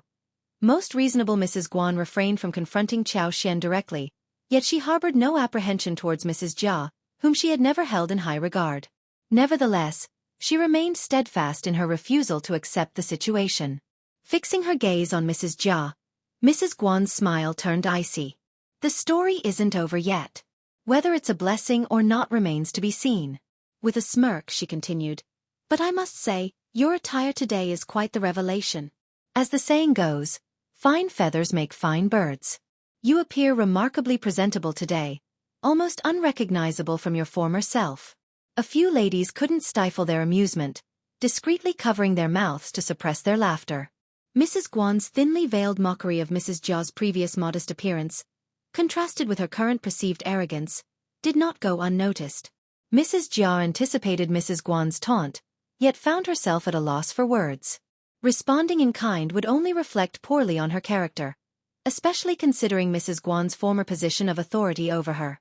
Thus, she treaded carefully, mindful of her former boss' sensitivities and her own gentle disposition. Xiao Xian interjected, directing a pointed glance at Mrs. Guan as she spoke with a placid smile. Mrs. Guan, perhaps you're unaware, but today is a joyous occasion. As the wife of the deputy prefect, Mrs. Jia is naturally in high spirits, which reflects in her appearance. Naturally, she's inclined to dress accordingly, signaling a change from her previous status. Mrs. Jia expressed her gratitude to Xiao Xian with a nod. I often stumble over my words, but you articulate things perfectly. Empowered by Xiao Xian's support, Mrs. Jia felt emboldened to assert herself. Observing Xiao Xian's defense of Mrs. Jia, Mrs. Guan's frustration reached its boiling point. During her tenure as the deputy prefect's wife, Xiao Xian had offered her no assistance. Instead, she seemed to single her out for criticism without cause. Jealousy and irritation consumed Mrs. Guan as she spoke up. Hee, what's there to be so arrogant about? Xiao Xian maintained her composure, her smile unwavering. And what, may I ask, is arrogant about it? Mr. Jia's promotion naturally brings joy and pride to Mrs. Jia as his wife. It's a simple matter of human nature. Who wouldn't celebrate a positive development? Surely, you wouldn't be pleased if faced with a demotion or adversity in your own family. It's only natural to rejoice in good fortune. You! Mrs. Guan seethed, sensing Xiao Xian's veiled insinuation. With a serene smile, Xiao Xian continued, Mrs. Guan, do you disagree with my assessment? Mrs. Guan's anger threatened to overwhelm her. She scoffed derisively. I wouldn't dare. Who would dare challenge the judgment of the prefect's wife? If we incur her displeasure, who knows what repercussions we might face? Xiao Xian remained unperturbed. No, she countered. I'm known for my fairness, as I'm sure everyone here can attest. Only those seeking special treatment, insisting on being treated differently, would perceive me as unreasonable. As for transparency and outcomes, there's no cause for concern. Whether it's our lord or myself, we prioritize transparency. If anyone feels uncertain about their situation, it's either due to misunderstanding or an unwillingness to acknowledge the truth. If you have any uncertainties, simply inquire, and clarity will be provided. Oh, don't claim you're too afraid to ask. Doing so would be quite uncivilized behavior. Chapter 1843. Sowing discord. Mrs. Guan's composure shattered upon hearing Xiao Xian's words. With a disdainful sneer, she retorted, a hooligan? Madam Xiao, that's a bit too far. Madam Xiao remained firm. It's not excessive at all. Consider this, you claim to be aggrieved, yet when questioned about the cause, you remain silent. How can others respond? Enraged, Mrs. Guan shot accusatory glances at both Xiao Xian and Mrs. Jia. Rising from her seat, she snapped. I see through this charade now. You're aiding Mrs. Jia in tormenting me, aren't you? What's the point of rubbing salt in the wound? Haven't you humiliated us enough? If you'd rather not have me here, I'll leave. I won't be a nuisance. Mrs. Guan, please refrain. Fan Ruyan intervened swiftly, aware of the unsightly spectacle unfolding. She attempted to defuse the tension. Guiding Mrs. Guan back to her seat, Fan Ruyan maintained a placating tone. Mrs. Guan, that's not what Madame Xiao intended. You're letting your imagination run wild. Let's calm down. But it's undeniable that Madame Xiao is tending to Mrs. Jia exceptionally well. It's a side of her we haven't seen before. The implication hung in the air, unspoken yet keenly felt. Mrs. Guan's frustration was palpable, and her reaction was understandable. Nevertheless, voicing this sentiment would only exacerbate matters, potentially reopening old wounds. After all, Mrs. Guan's status had changed since her husband's demotion from deputy prefect. Silent exchanges among the onlookers conveyed their astonishment and discomfort. Mrs. Bai had indeed crossed a line. As the wife of the prefect, her words were unmistakably divisive. How could Madame Xiao confront this situation? In truth, Madame Xiao was more than capable of facing it head-on. Instead of directly addressing the question, she responded with a genuine smile. I didn't have the opportunity to get to know Mrs. Jia previously, so I couldn't extend my care to her even if I had wished to. Mrs. Jia stifled a laugh, chiming in. Indeed, I'm delighted to receive your care now, Madame Xiao. When you first arrived in An's province, we hadn't yet acquainted ourselves. The ensuing silence spoke volumes, punctuated by Mrs. Guan and Fan Ruyan's simmering indignation. What was the insinuation behind her words? Madame Xiao's feigned ignorance was transparent. Just then, first Madame Fan returned, ushering everyone to their seats to enjoy the festivities.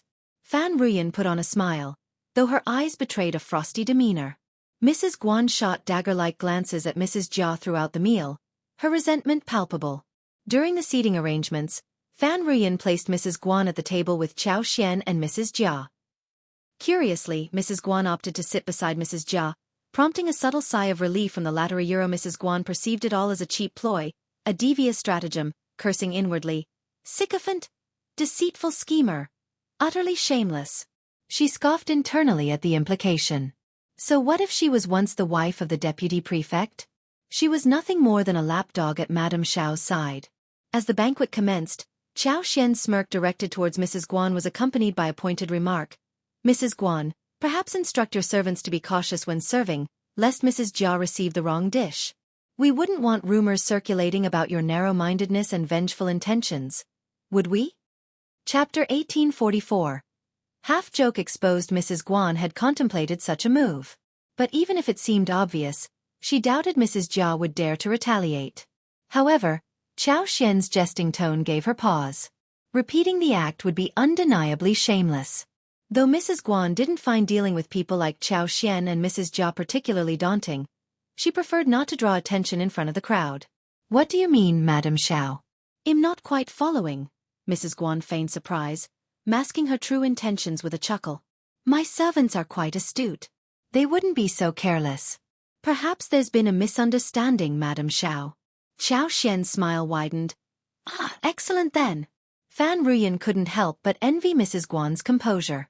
Madame Xiao's generosity towards Mrs. Jia, the deputy prefect's wife, is truly remarkable. It's a far cry from her treatment of the deputy prefect's previous wife. The mention of her past status as the deputy prefect's wife nearly caused Mrs. Guan to retch. Qiao Xian's nonchalant reply carried a hint of jest. Well, there are many things you're not privy to. Fan Ruyan choked back a retort. She knew all too well. This person was endlessly vexing. Indeed, the Fan clan lived up to its reputation as one of the three great clans. The array of dishes presented was nothing short of breathtaking, eliciting endless praise. However, Mrs. Guan, her anger simmering beneath the surface, found herself unable to savor the delicacies before her. Standing next to Mrs. Guan, Mrs. Jia elicited a feeling of disdain within her. Mrs. Guan perceived Mrs. Jia as lacking in refinement and sophistication. Her eyes lighting up with each dish served as though she had never experienced such fare before. It was a disgrace, especially considering the lavish treatment bestowed upon her by Madame Xiao. Mrs. Guan harbored a fleeting desire to spill her soup on Mrs. Jia, yet Qiao Xian's earlier admonition stayed her hand. After the banquet concluded, the guests gathered in the flower hall to enjoy tea before strolling through the garden to aid digestion and admire the blossoms. While Qiao Xian found himself surrounded by a throng of animated ladies, Mrs. Jia found herself relegated to a secluded corner, conversing with Mrs. Guan. With clenched fists, Mrs. Guan resisted the urge to strike Mrs. Jia. Instead, she offered a chilling smile. Observing Mrs. Jia's fearful and evasive demeanor, Mrs. Guan experienced a conflicting mix of disdain and envy. She despised the fact that someone like Mrs. Jia could dare to tread upon her, figuratively speaking, asserting superiority over her. Envy festered within Mrs. Guan as she pondered Madame Xiao's arrogance and obstinacy. Never once had Madame Xiao deigned to meet her gaze, consistently making her existence arduous and harboring disdain towards her. How could she not feel incensed? With a contemptuous sneer directed at Mrs. Jia, who attempted to evade her verbal assault, Mrs. Guan lashed out. Who would have thought that you'd become so haughty after associating with a prominent family? Humph, your former meekness has given way to smugness. One can indeed never judge a book by its cover. What right have you to act so superior in my presence? You were nothing more than a lapdog to me. How long do you reckon your arrogance will endure? Even our old master, a paragon of virtue, has his limits. I'm curious to see how capable Scribe Jia truly is. Mrs. Jia, unable to stomach Mrs. Guan's shameless tirade, gritted her teeth in frustration. Mrs. Guan, I implore you to mind your manners. There's a line you shouldn't cross. And what if I choose to cross it? Mrs. Guan's anger flared even hotter. Chapter 1845. Madame Xiao's offer. She raised her hand threateningly towards Mrs. Jia, who instinctively recoiled. Amused by Mrs. Jia's reaction, Mrs. Guan chuckled derisively. You're unworthy of being the deputy prefect's wife. What significance do you hold? You're nothing in my eyes. Mrs. Jia retorted, her voice trembling. I may be insignificant, I'm aware of that, but I am still the deputy prefect's wife. You should show me some respect or else €1. Or else what? Mrs. Guan's fury boiled over as she fixed Mrs. Jia with a steely glare. What can you possibly do? Are you threatening me? Mrs. Guan found the situation ludicrous and demeaning. How dare Mrs. Jia assert dominance in her presence? Drawing courage from Madame Xiao's support, Mrs. Guan remained undeterred. Mrs. Jia's heart raced, her legs feeling like jelly. Am I €1? My husband is now the deputy prefect. If you continue like this, I will report your behavior to him. Why wouldn't you? I have every confidence in your loyalty. Mrs. Guan sneered contemptuously. I won't forget how your husband climbed the ranks, even if you choose to overlook it. A man who betrays and schemes for his own advancement is nothing but a tool. Do you truly believe Lord Xiao would condone such treachery? He's merely a pawn in Lord Xiao's game. Mark my words, when he's no longer useful, he'll be discarded like trash by those he once served. What else do you expect? What authority does that haughty prefect's wife possess to shield you? Do you truly believe she acts out of benevolence and affection towards you? How naive. Mrs. Jia, unable to stomach such slander, felt her face flush with anger. Cease your baseless accusations. Madame Xiao is not the person you portray her to be. Anyone with eyes can see that since their arrival in An's province, Madame Xiao and Lord Xiao have conducted themselves with transparency and integrity. It's those accustomed to exploiting others who now resent their loss of opportunity. This is not the fault of Lord Xiao and Madame Xiao. They're working to rectify the situation. €1 furthermore. My husband did not betray or frame old Master Guan. Unless Mrs. Guan can provide evidence, it would be wise to refrain from spreading unfounded rumors. What will you do if an investigation is launched? Mrs. Jia believed she was offering a gentle reminder, but Mrs. Guan interpreted it as a threat. The former meek woman, who once cowered in his presence, now revealed a sharp and resolute side. She dared to insult her. Mrs. Guan felt herself on the verge of losing control. Indeed, power wielded its influence, emboldening individuals to act more assertively. Mrs. Guan couldn't stand the sight of Mrs. Jia's countenance. She yearned to deliver a resounding slap, reducing her to her knees, begging for clemency. Yet, she retained a semblance of rationality. While she entertained such thoughts, she knew better than to act upon them. Today's gathering boasted a sizable audience. If she, the wife of a mere scribe, were to strike the deputy prefect's wife, she'd become a laughingstock, perceived as a sore loser. As for Madame Xiao, she possessed leverage, undoubtedly poised to exploit it for maximum effect. €1.